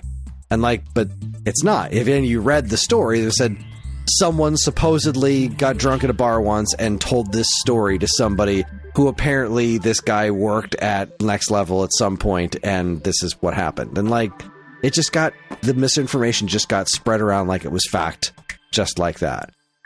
And I didn't report on it because I read the story. I was like, this doesn't seem super verifiable. It's the same reason I'm not reporting on the bajillions of Switch 2 leaks. Like, all week long, everything from CES has just been like, this company, Genki had like a 3D render, a 3D model, a 3D printed model of like what the Switch 2 is supposedly going to look like. Logos leaking, game title, numbers of games being leaked. And Nintendo just today was just like, hey, none of that shit real. We didn't approve any of that stuff. And then Genki was just like, yeah, a lot of what we showed was based on assumption. Like, okay, well, there you go. Yes, it was a lot of it was based on assumption, which means none of that is anything worth reporting on right now. Like, I'm sure some of it's going to be close because they have to have some sort of idea of what they're making, but also, you know who else can tell you what the Switch 2 is probably going to look like? Everybody who has a Switch. I bet you it's going to look pretty fucking similar. God, I hope so. If I had to guess. Oh, Kotaku wrote some headline, some article I didn't click on because I just fucking refused to read it, that was making the rounds of like, if the Switch 2 is just more powerful Switch, I'm going to be pretty disappointed. Like, fuck you.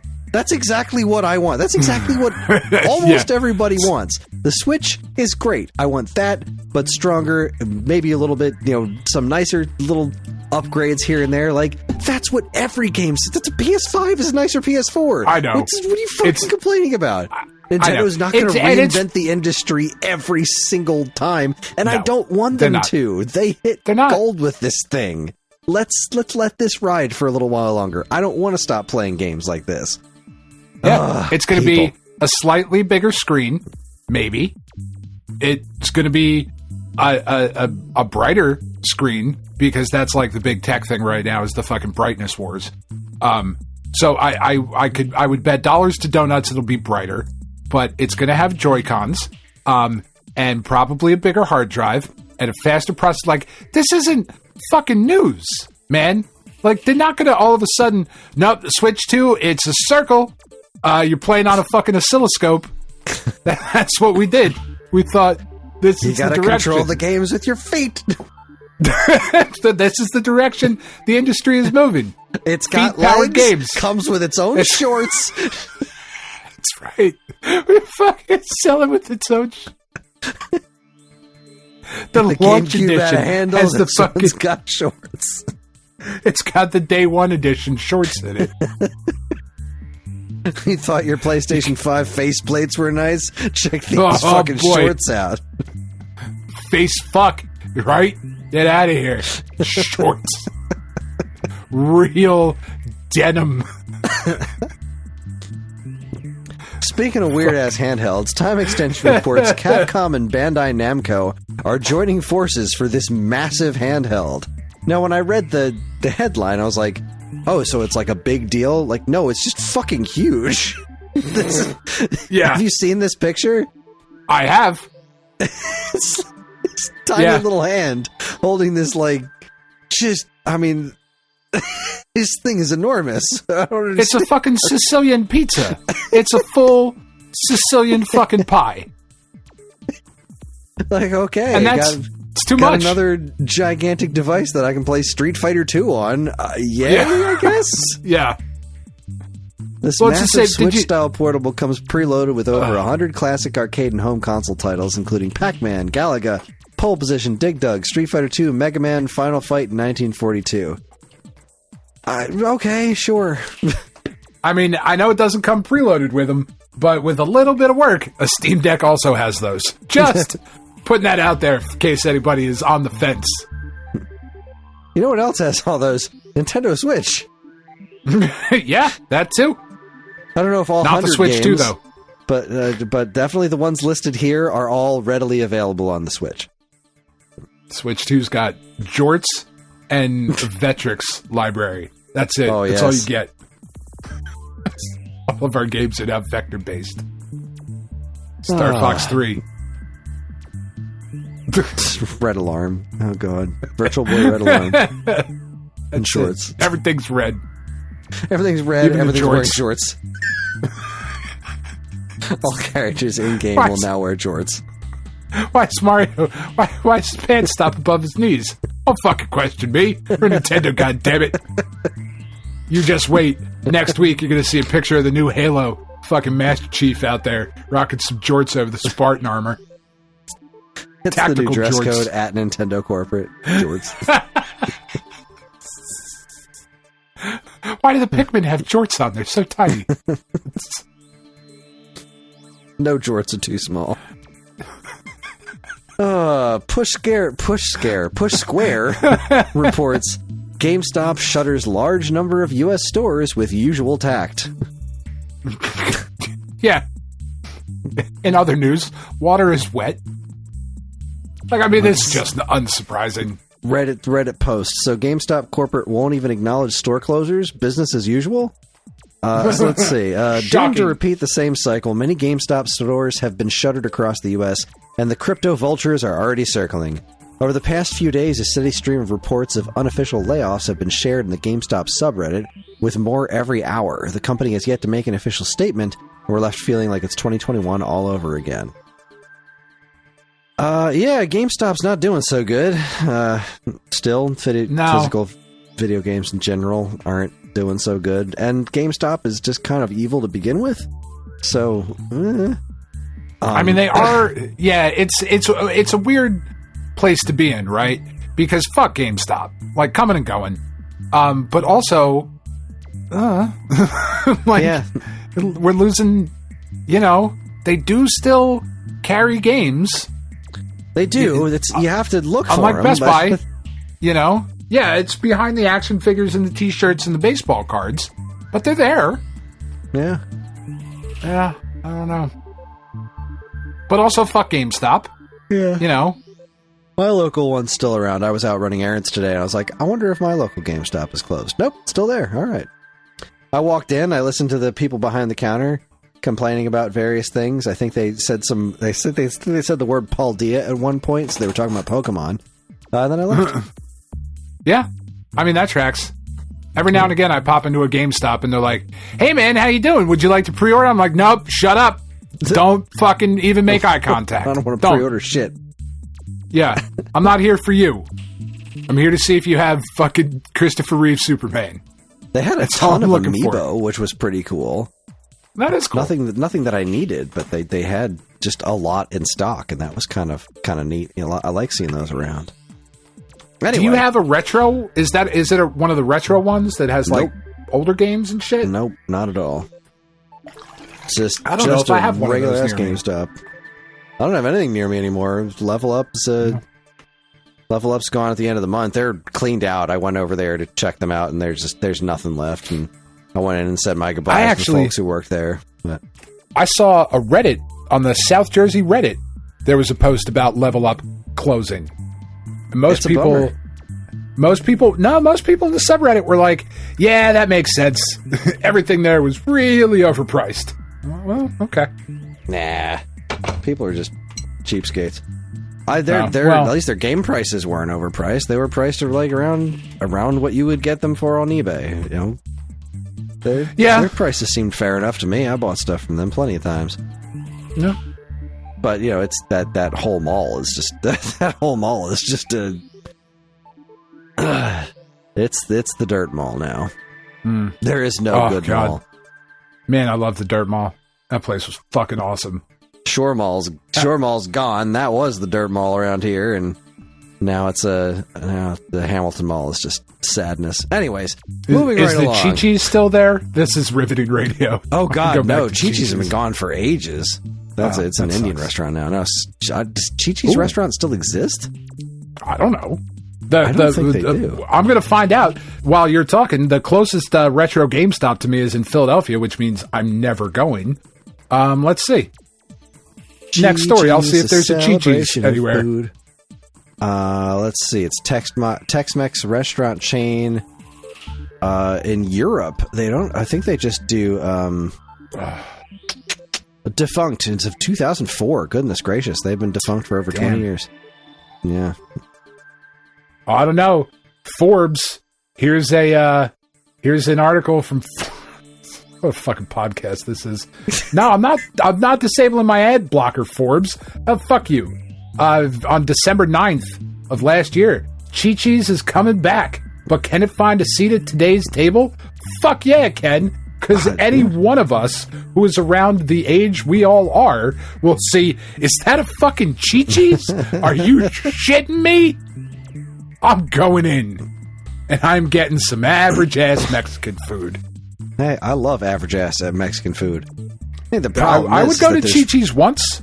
There's really solid Mexican food, like right near here at Tacos El Tío. So, yeah. Anyways, Destructoid reports Sony Pictures announces Helldivers and Horizon Zero Dawn movies. I will begin holding my breath now. They made the Uncharted movie, and it's not bad. It's not good, but I feel like Horizon has a good basis for a movie. I can't speak to Helldivers, but Horizon's got, Horizon would be a very cool but very expensive movie. Yeah. Like, it feels like it would be like Avatar levels of expense. But, if they pull it off, it could be super cool. But yeah, these kind of projects get announced a lot, and then they just kind of float around to the universe for a long time, and nothing ever happens. Then eventually we get Madam Web. Like, it's not what I wanted. That wasn't it. So many Sorry, questions. Guys. What was the pitch meeting like for that one? Madam Web. I watched it, and I couldn't tell you. Anyway, IGN reports Call of Duty's astronomical development budgets revealed. Activision pumped $700 million into Black Ops Cold War alone. God. $700 million? Why? You've already made the game. You bastards. None of this is sustainable. Just stop it. Oh my god. This industry is heading for some serious crashes, and just make fun games. This race for the highest of all possible fidelities is like, we're already seeing the bottom fall out. Like, this is so much money. That's so much money. $700 million. That's so much money. The dick waggling contest. Did you watch any of the CES stuff? Not really. Like any of the. Okay. I saw the Atari handheld thing. I saw the leaks for Switch 2, but really not a whole lot. So there was an LG TV that they showed off. It was, I think it's 77 inches. Okay. And it is a transparent OLED screen. So there is like a black, like fabric looking thing that is behind the screen, and then you hit a button and it goes down, like it folds away, and the picture is still on the TV, but you can see through it. Okay? Which, I don't know why. I don't... And the video that I saw on it did not explain the practicality of why you would do this. For your television. I don't want to look through. I want to look at what's on the television, not at the fucking shit behind it, too. That's fucking weird. Whatever. But they were like, yeah, this is coming out to market right now. It's up for pre-order on the website. It's $66,000. Shit.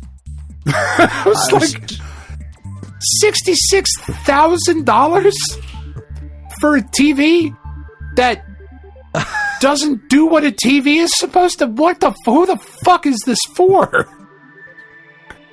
It's just like, God damn it. That's not fucking sustainable. You pricks. Just, man, I don't know. Maybe it's awesome. I can't imagine a world in where that makes any lick of sense. I'm looking at a video of it right now, and what? So it's like a fish tank? It's just this huge, thick cube that projects, like, I'm looking at this video. I don't understand what I'm looking at. Why are you doing this? Why? Why are you doing this? Why are you selling it? And why are people going to buy it? $66,000 fucking dollars. So the first comment on this video: investors, think of the possibilities. Possibilities left the chat. Right? Like, the fuck, man. What are the possibilities? What are the possibilities? I see nothing here that shows possibilities other than, like, my TV looks hollow now? This is just, it's bigger, it takes up more space than a current TV. Yeah. What? Textbook agog. I have no idea who or what that is for. It makes crazy. No kind of fucking sense. And the other thing they showed off with it, the fucking the sync box thing that they have, that's actually really fucking cool. Like, that will wirelessly transmit whatever you have plugged into it to the television at 120 hertz, a refresh rate. So, like, you could mount your TV on one side of the room and have all of your other shit plugged in. They said, like, up to 30 feet away or whatever. So you could have all of your components or whatever, like, tucked away somewhere else, and it all just kind of works. That's fucking cool. That's interesting. Not a TV that I can look through and at the same. I can't do both of those fucking things. I can't look through and at something at the same fucking time. It's like a magic eye thing, you know? It's a fucking schooner. Is that what we're doing? There's a picture of a schooner if you pay this money? Schooner is a sailboat, stupid head. Anyway, last but not least, time extension reports. After what feels like a lifetime, Amazon is canceling Mighty No. 9 3DS and Vita pre-orders. I saw that earlier this week. It's finally over. The dream is dead. You're not getting Mighty No. 9 for 3DS or Vita, as promised. Is there a more disappointing game than Mighty No. 9? I can't think of one. I don't know that I can either. because, man, It was this is going to be great. It looked so cool. I love the character names, Beck and Call. I loved the character designs. This is going to be the amazing. notion of it being like, all right, fine, we're just going to make Mega Man. And since Capcom doesn't want to make Mega Man, we're going to make Mega Man. And like... Nope. No, it just was bland. Just a steaming pile of shit. It's awful. I don't think it's awful. I think it's worse. I think it's just mediocre. I didn't hate the game. I just didn't like it very much. It's kind of like Hatch Tales.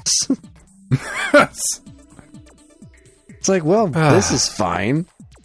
But like, well, this is a game. They were doing this and like they're going to do an anime spin-off and we're working on sequels and movies and plushies and we're going to do everything. It's like, this is the ultimate example of cart before the horse. Is unbelievable. Fuck, man. Just, Anyway. Mighty Number 9. It's even a cool name. It's a great name. All they needed to do was make a good game. Yeah. And that was what needed to be there first. One thing they forgot. Shit. All right, well, that's week-old news. That's all we had cooking this week. Things are obviously starting to pick up in the news front again. But we're going to take ourselves another break, and when we come back, we're going to aboard the SAG Cartoon Express, sans Dean, because he had better things to do tonight, apparently. And we're going to talk about the new year off right. We're going to talk about the Legend of Zelda Underworld Connections. You're listening to the Stone Age Gamer podcast from Geekade.com. Stick around. Hey, I'm Ryan. And I'm Andy.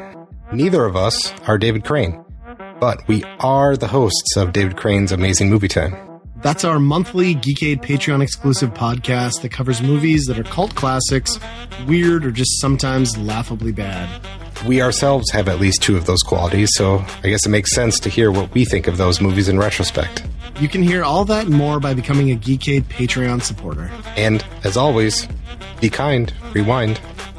When you hear the words cross-stitch, you probably think of a grandma lovingly making a Christmas stocking, a picture of a lighthouse, or maybe a Bible verse with flowers. But that's not what we do at Shoot the Moon Stitches. We take the old-fashioned art of cross-stitch and pair it with contemporary themes and imagery to create striking works of art that make the perfect gift for anyone who grew up with the internet and has a wicked sense of humor and an appreciation for pop culture. From cult favorite TV shows and movies, to retro video games, to TikTok trends. If it's made you smile, chances are we've stitched it. You can shop our selection of art and gifts by going to Etsy.com and searching Shoot the Moon Stitches. For all your fun, feminist, fandom fiber art needs, visit Shoot the Moon Stitches.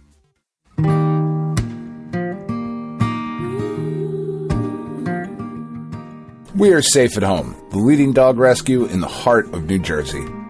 Are you searching for a loyal companion, a dog that will bring love and joy to your home? Look no further than Safe at Home. At Safe at Home, we believe in giving every dog a second chance. We rescue, rehabilitate, and find loving forever homes for dogs in need, right here in the Garden State. Our dogs are ready to make a lasting impact on your life. Each one has a unique story, a wagging tail, and an incredible capacity for love. When you adopt from Safe at Home, you're not just gaining a pet, you're becoming a part of our family. Our dedicated team ensures a seamless adoption process, providing ongoing support and guidance. With New Jersey's beautiful parks, beaches, and trails, you and your new furry friend will have endless opportunities for adventures and cherished memories. Safe at Home relies on the support of compassionate individuals like you. Your donations and volunteer work enable us to continue saving lives and finding forever homes for these amazing dogs. Join us in creating a safer, happier community for dogs in New Jersey. Together we can make a difference and give every dog the chance to feel safe at home. Visit our website or call us now to learn about how you can be a part of the Safe at Home mission. Safe at Home, because every dog deserves to be loved and protected. www.safeathomerescue.org.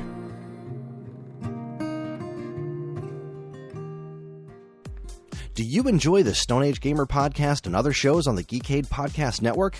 Do you wish you could listen to them sooner than the regular unwashed masses? Do you wish you could contribute in some way? Well, then you should check out the Geekade Patreon. Yes, the Geekade Patreon is a wonderful and very much appreciated way for you to help us pay the bills and keep our shows running week after week. As a Geekade patron, you'll get a monthly podcast topic schedule and early access to nearly every show on the Geekade Podcast Network, as well as access to a patron-exclusive monthly show called DC's Amazing Movie Time from the creators of the Weekend Rental podcast. So head on over to patreon.com/Geekade and become a loved and appreciated member of the Geekade Patreon team and get early access to shows like the Stone Age Gamer podcast, this week's episode, Turning Tracks, and a whole lot more. See you there.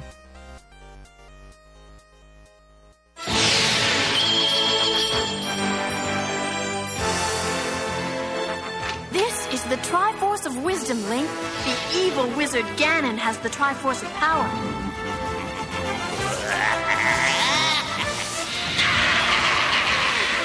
Whoever gets both Triforces will rule this land. It still says expected delivery on Friday the 10th. Oh, nope, there we go.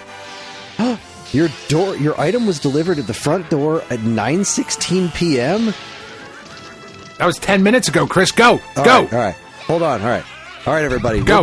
We're back. I'm going to run upstairs. According to USPS, my record was delivered at 9:16 p.m. So I'm going to run upstairs and see if this record's out there. I'll be right back. That's right. We're gonna wait in real time. Don't edit any of this. I'm not talking until he gets back. A few moments later. A few minutes later. A few inches later. 12 seconds later, 3 days later, 3 weeks later, many months later, 6.5 hours later, 1 eternity later, 2,000 years later, 3:28 a.m. tomorrow, day 2, day 3, day 4.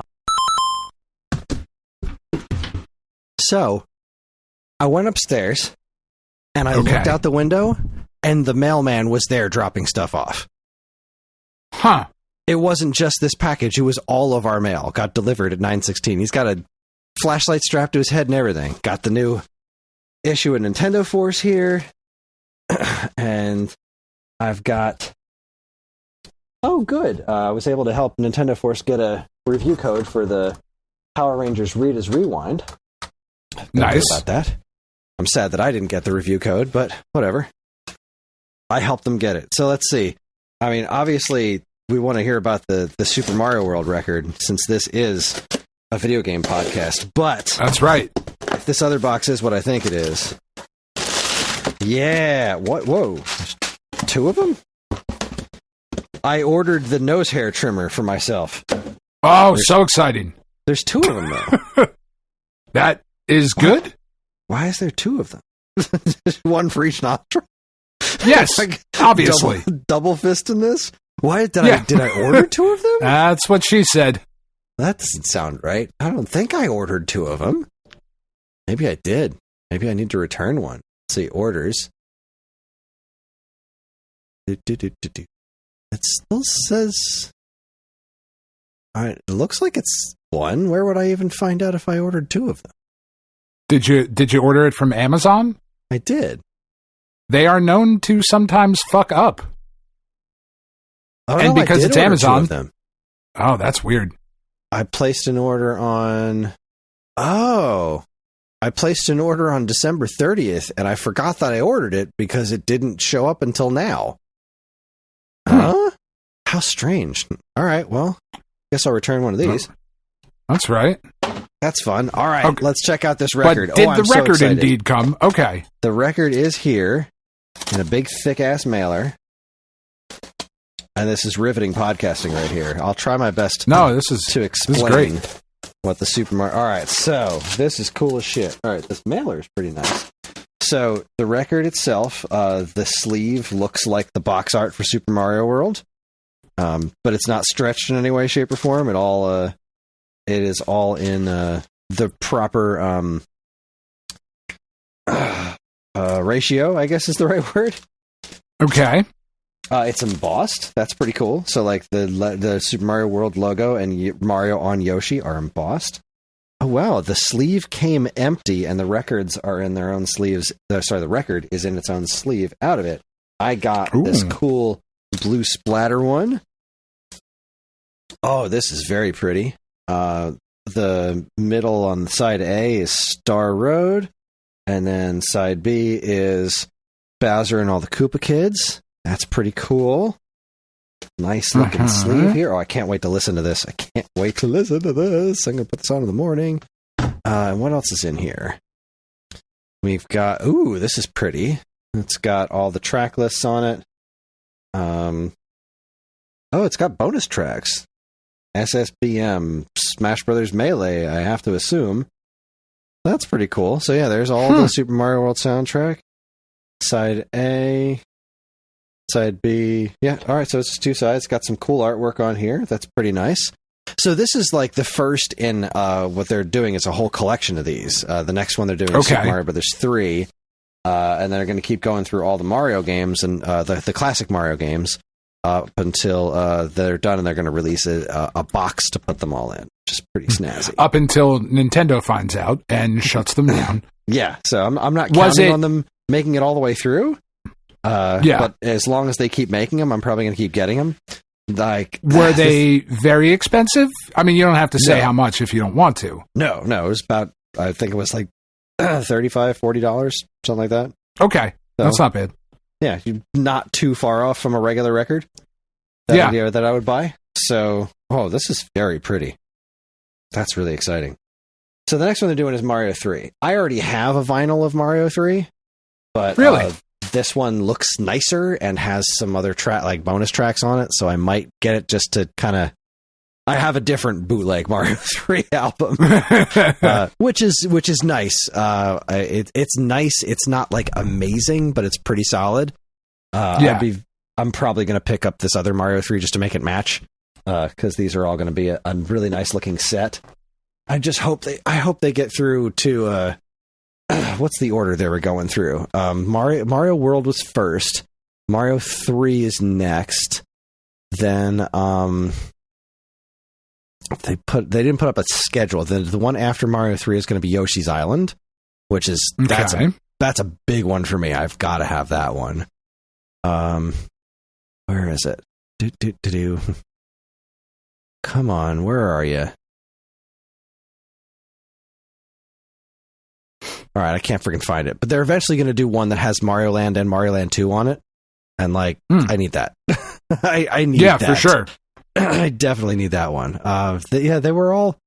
I forget what they were doing with Mario 2. Had something else on it. Like they were going to do Mario 1 with Mario World, Mario 3, Yoshi's Island, then Mario Land 1 and 2, Super Mario Kart plus prototype tracks, Super Mario Brothers 2.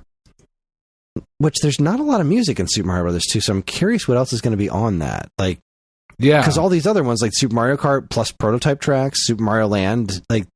There's not much more music in Mario Land than there is in Mario Brothers 2, and that's 1 and 2 on one record. So I'm very curious about this one. And then the last one is Super Mario 1 plus Donkey Kong plus bonus tracks like Duck Hunt and Dr. Mario.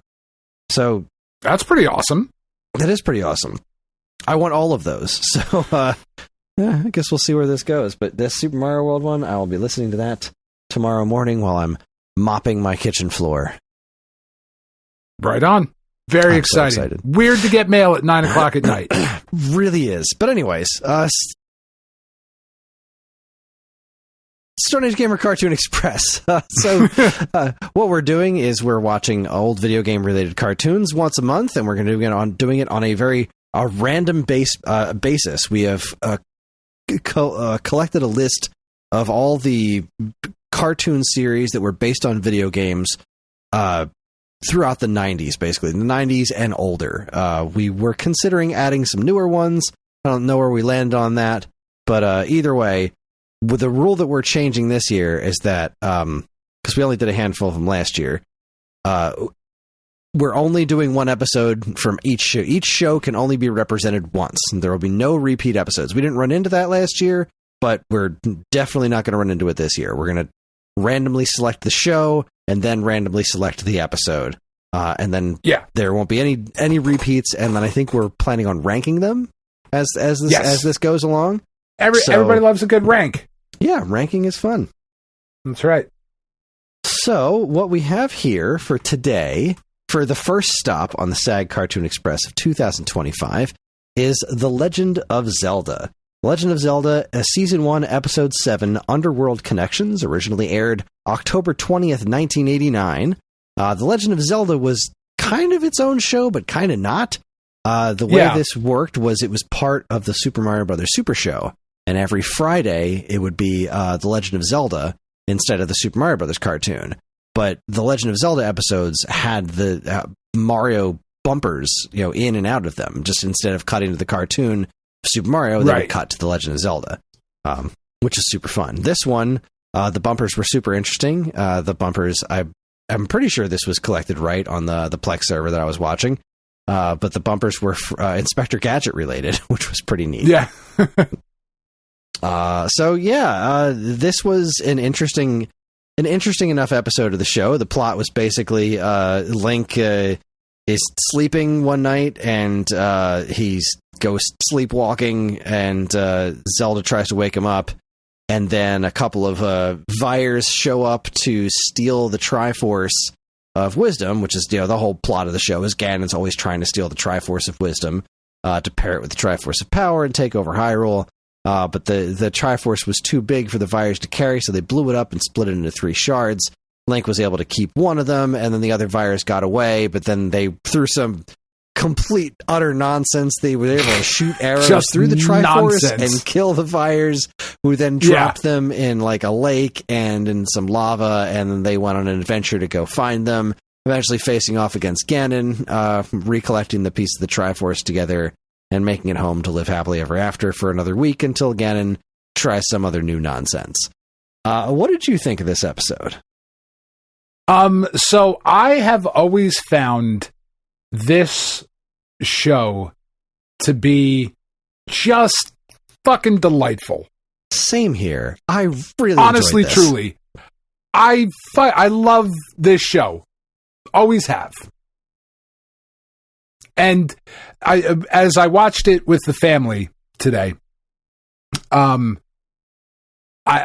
said when we finished watching it, I was like, man, I'm pretty glad we got this one out of the way to begin with, because there's just nothing to really say about this show. Like, yeah, there was some ridiculous plot, like, like you said, was shooting the arrows into the Triforce, which is not a fucking triangle at any point in the show, which is weird.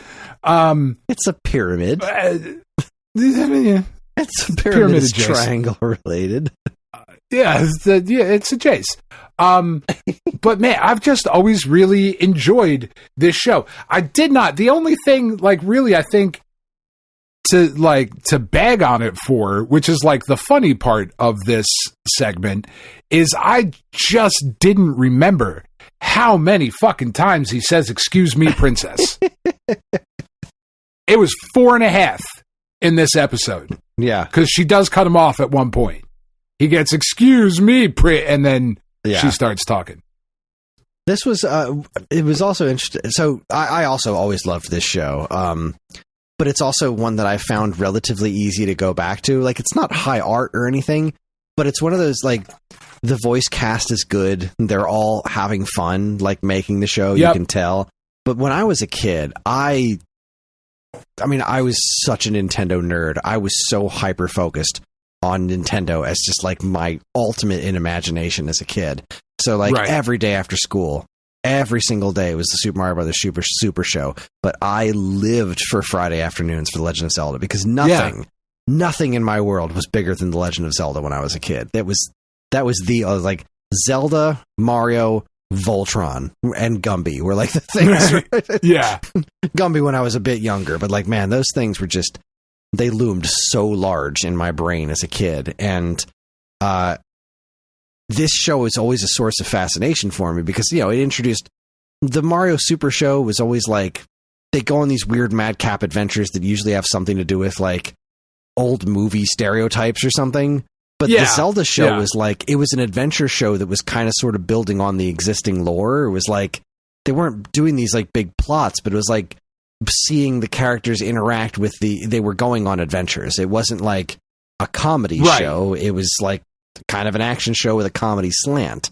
It's so interesting to me that this show is so based on just the first Zelda and not Zelda 2. Like, right, it's just that first game. Like all the sound effects, all the music. The sound effects, the music, the fact that there's only 2 Triforce instead of 3, like that was Zelda 1. Right. And that was the only game where there was 2 Triforce instead of 3. Like the fact that there was a third one was like a major revelation in the instruction manual for Zelda 2.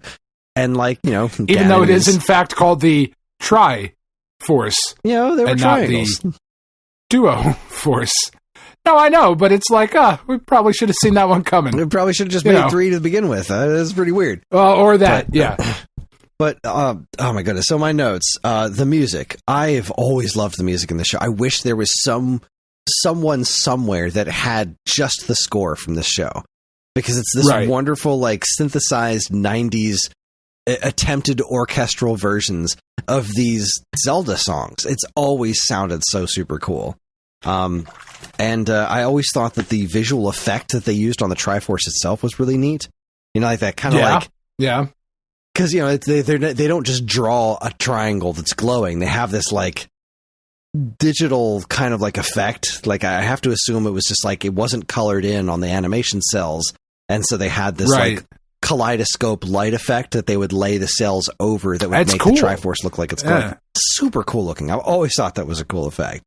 Well, and the animation itself, I think, is pretty fucking good.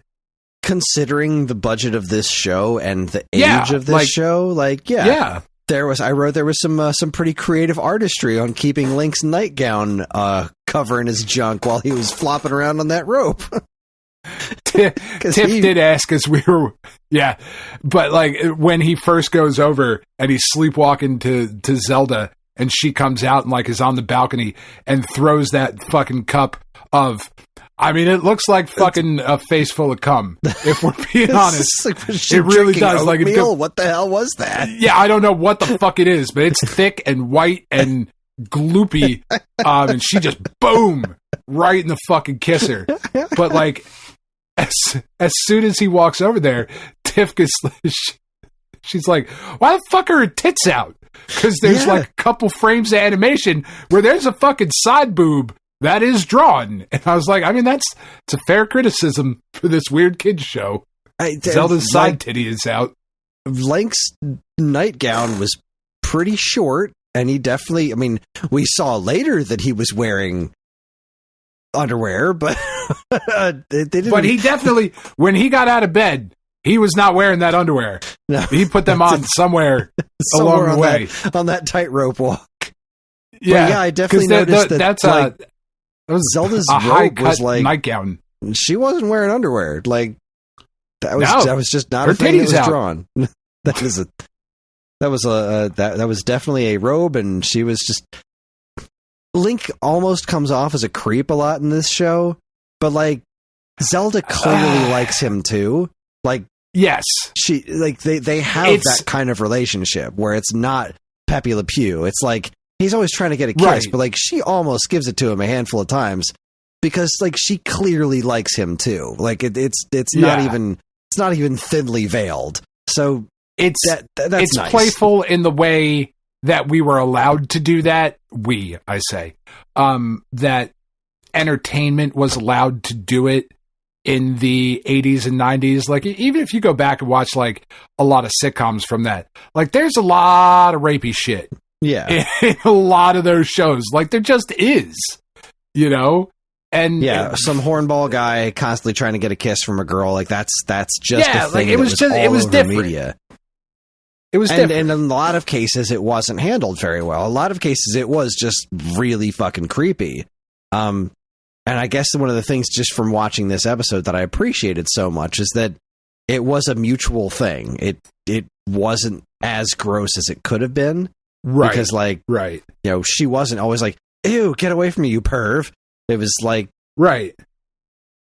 She was playing him just as much as he was playing her. I've always enjoyed their relationship, which I didn't necessarily pick up on too much as a kid. But as I've watched this show, as I've gotten older, it's one of the things that's bothered me less in this show than it does in other shows. Yeah, it was very much of the time and of that like swashbuckling era of adventure show. You know? The next note that I wrote after that relationship thing was Zelda's robe is pretty open there, show. Why is her titty out? I don't know, hon. You get something for the dads, you know. Like, oh, there's a little bit of a cartoon tit. I'm excited.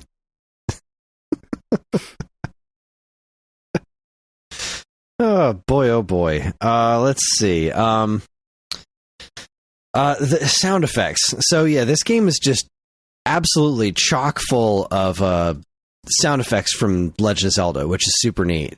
But also even the non-Legend of Zelda sound effects that are in this show are all pretty neat.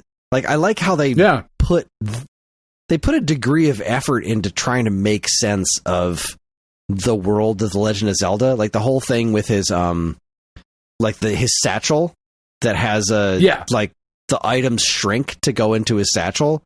Like that they didn't need to do that. Like they really didn't, but they made it this like extra thing that's in the show that explains why Link is able to carry all these items around. Yeah, there is a conscious effort to be respectful to the source material. Indeed. And there's been a lot written about this show and like how they came up with the way they did things, what kind of guidance they had from Nintendo, which is basically nothing, and how they did their best to take it seriously enough to try to make a quality show. And like the voice actors, they all look back on it pretty fondly. They did a good job. So Jonathan Potts was the voice of Link. Cynthia Preston was the voice of Zelda. The character Sprite was not in this episode at all. Usually Link has a fairy flying around with him. And she was not in this episode. Yeah, you know, I didn't even remember that until you just mentioned it, but yeah, she definitely is not. That's weird. She was kind of annoying, too. Yeah, very. So is Navi. There's some precedent for Navi. Yeah. Tiff has Navi tattooed on her ear. It's fucking annoying. It's like, whatever, babe. I mean, you do you. But, yeah, this show's great. Yeah, I also want to call out specifically the intro. Like, this show's intro is so classic. It's one of those things where you watch it over and over again, and there's this one scene in particular where, like, it pans out from the castle real quick. Yeah. And, like, I remember that looking super cool, and then I remember watching this show, I don't know, sometime in my 20s or whenever I got the DVD set, and watching the intro and be like, hold on a second. Link's in the castle and on the horse riding away from the castle at the same time. He is the hero of time, Kris. Don't question it. That was pretty wild. But no, I've always loved the intro to this show. I love where he does the little laser sword thing and he shoots it into the water and like bounces out of the splash of the water. Like it's such a a cool move. This is such a cool move. I love that there's these they're using the characters from the games, the Vyres, there was an Aquamentus in there. They didn't even say snakes, they said ropes. Like they just straight up using the lingo right out of the instruction manual. I love it. Super fun. I love that he yelled his catchphrase while plummeting to his death. Yeah, he was pretty jumped awesome. into the water. He's like, "Excuse me, princess." Like they were in on they knew what they were doing. They knew that was obnoxious. Oh, yeah. Like that was fantastic. I also wrote that I wish that I could one-shot Gibdos. Yeah, right. He takes one shot at the Gibdo and it's dead. Like, all right, game. All right, show. How dare you? Come on. Those things take plenty of shots. His sword's so tiny too. His magical sword. It is. It's like a dagger. Yeah, this is before they established the Master Sword as a thing. So this is the magical sword, and it is teeny. It's a little dagger, like in Zelda 2. It's so strange. This is such a weird show. It is a weird amalgamation of like Zelda lore and like adding spokes to the wheel without really adding spokes to the wheel. It's a weird it is a weird thing, but like I would argue that if it's not the best video game adaptation of certainly of the time, I don't know that I would go so far as to say ever. But man, it's fucking high up there. Yeah, this was really fun. Again, it's clearly not high art. It's not the most amazingly well-written show ever, but this was a really fun cartoon. And I enjoyed the Pac-Man one too, but I really liked this one way more. This show is made with some love. Yeah. I like this one quite a bit. Yeah, highly recommended. So I guess as far as, obviously we don't have much to go off of in rankings thus far, but this one is right. It's at the Straight number one to the top. spot. It's going to be very difficult to dethrone this one, I think, given the other shows that are here. So let's given the other schlock that we have to get through. Let's head over to the Discord.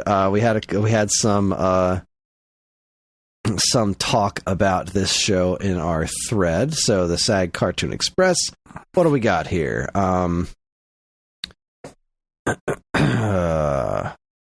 Chronodin. Okay, I legitimately enjoyed this one. For me, this goes right to the top of the list. A few thoughts. We agree, Chronodin. I thought the animation was genuinely pretty good. The way the characters were drawn was fairly consistent, and the action sequences were actually pretty well thought out. This didn't exactly happen very often in kids' cartoons back during this time, as evidenced by some of our previous Cartoon Express selections. Well said, Chronodin. The music was also great. I loved some of the covers of the video game themes, especially the orchestral rendition of the dungeon theme when Ganon was on screen. Nothing revolutionary, but good quality and got the job done for sure. Well said. I legitimately laughed out loud at several spots, such as Link falling out of the window, flapping his arms and hanging by his feet, followed by his exposed heart boxers. Not exactly a new concept for a gag, but it was done effectively and didn't overstay. It's welcome. Speaking of overstaying, it's welcome. However, the whole kiss me and excuse me princess bits were a little bit too much. More than I remember them back in the day. I knew it was a lot, but it was almost every scene. That is true. It is a lot. It's more than I remembered. Yeah. Maybe it's just this episode, but nah. No, at least it's definitely not just this episode. No way. At least the show acknowledged how often he was saying it. At one time, Link says, "Well, excuse me again, princess." And later he says it, and Zelda actually cuts him off, and it's like, ugh, come on. I appreciated the show recognizing this, and that kind of made it okay. When Link was falling early on, before Zelda saved him, which also happened a lot, I laughed at how he just went, "Farewell, princess," as if he thought he was actually going to die and was resigned to the fact. And he was super cool with it. Like, all right. Yeah. Well, later. This is how I go. The whole concept of enemies getting zapped and returning to Ganon. Oh, I love this. This is that I've always thought that was so cool as a kid too. And him actually using that to track Link and Zelda is actually a pretty clever idea.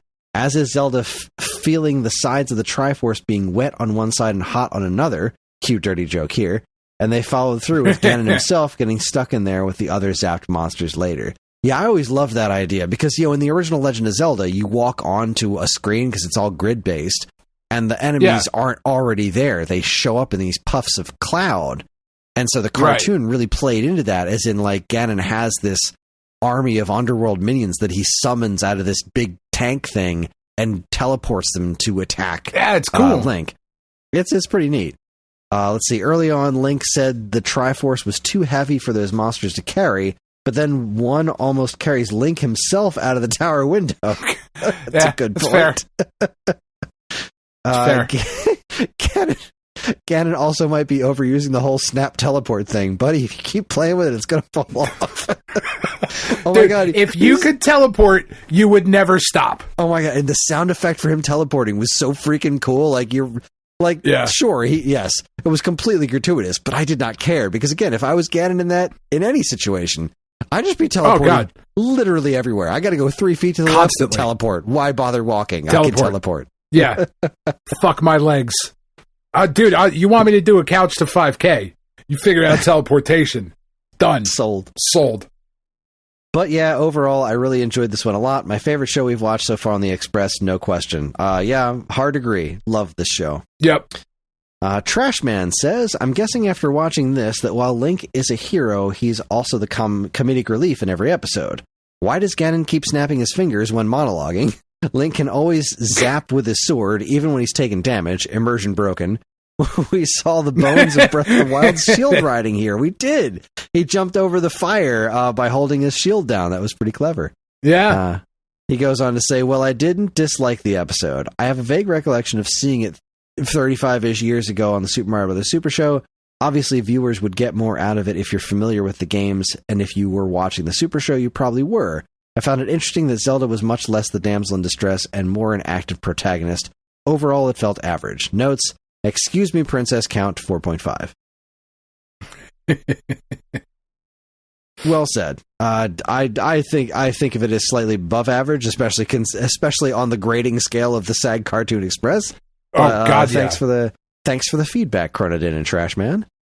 Which means it's time. Okay, what you got? On the sliding scale, this is fucking Citizen Kane. Seriously, Donkey Kong Country is a show that we have watched. So that's right, and it's going to happen again. It could. It's 12 per year, and then the counter restarts. So what I've done is I have taken every show that we have, and I've gone to wheelofnames.com and put them on a spinning wheel so that I can click the wheel and it will find a show randomly for us by spinning the wheel.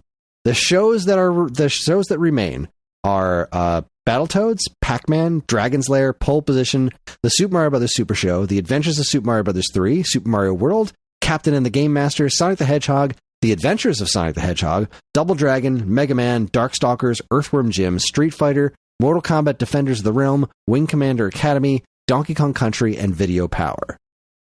Those are the remaining options. Let's see what the Wheel of Names picks for us today.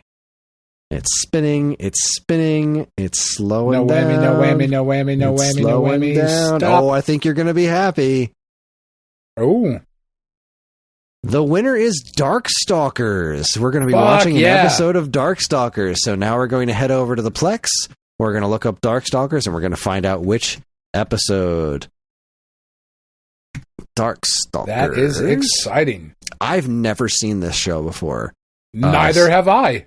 I'm genuinely excited to see what did they do here? What did they do? All right, here we go. Shuffle. What is the episode? We'll be watching Darkstalkers, Season 1, Episode 10, Samurai's Honor. Yeah. Let's see. Let's see how this actually plays out on... So sometimes on the Plex server here, the cartoon episodes don't always match up with what they actually are. So let's see. This did only run for, according to IMDb, ran for 13 episodes, and episode 10 is indeed Samurai's Honor. So there we go. All right. Donovan seeks Harry's help to remove a spell placed by a child named Dimitri. Well, those are names I recognize from the TV, from the video game. I am excited, Siffle. Yeah, me too. Ooh, Ian James Corlitt's in this one. Neat. All right, well, there you have it, ladies and gentlemen. The next stop on the SAG Cartoon Express will be Darkstalkers, Season 1, Episode 10, Samurai's Honor, and that is our show. Join us next time. Join us next week for the 2024 Golden Caveman Awards. That's right. Break out your finery, your cummerbunds, and your vests. Get your dress jorts on. Get your dress jorts on.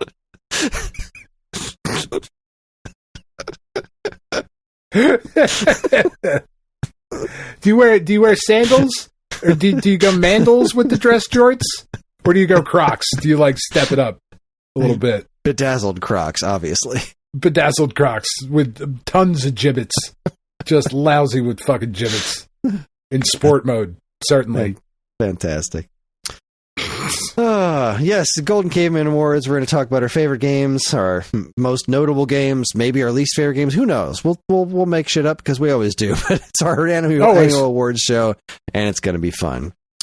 And that is it, everybody. We're on most social media platforms, and if you want to get in touch with us, we aren't very difficult to find. All it takes is a quick look at our show notes, and you'll see links to our social media accounts, as well as all manner of other fun stuff, like a link to our namesake, StoneAgeGamer.com, and more useful links than you can shake a joystick at.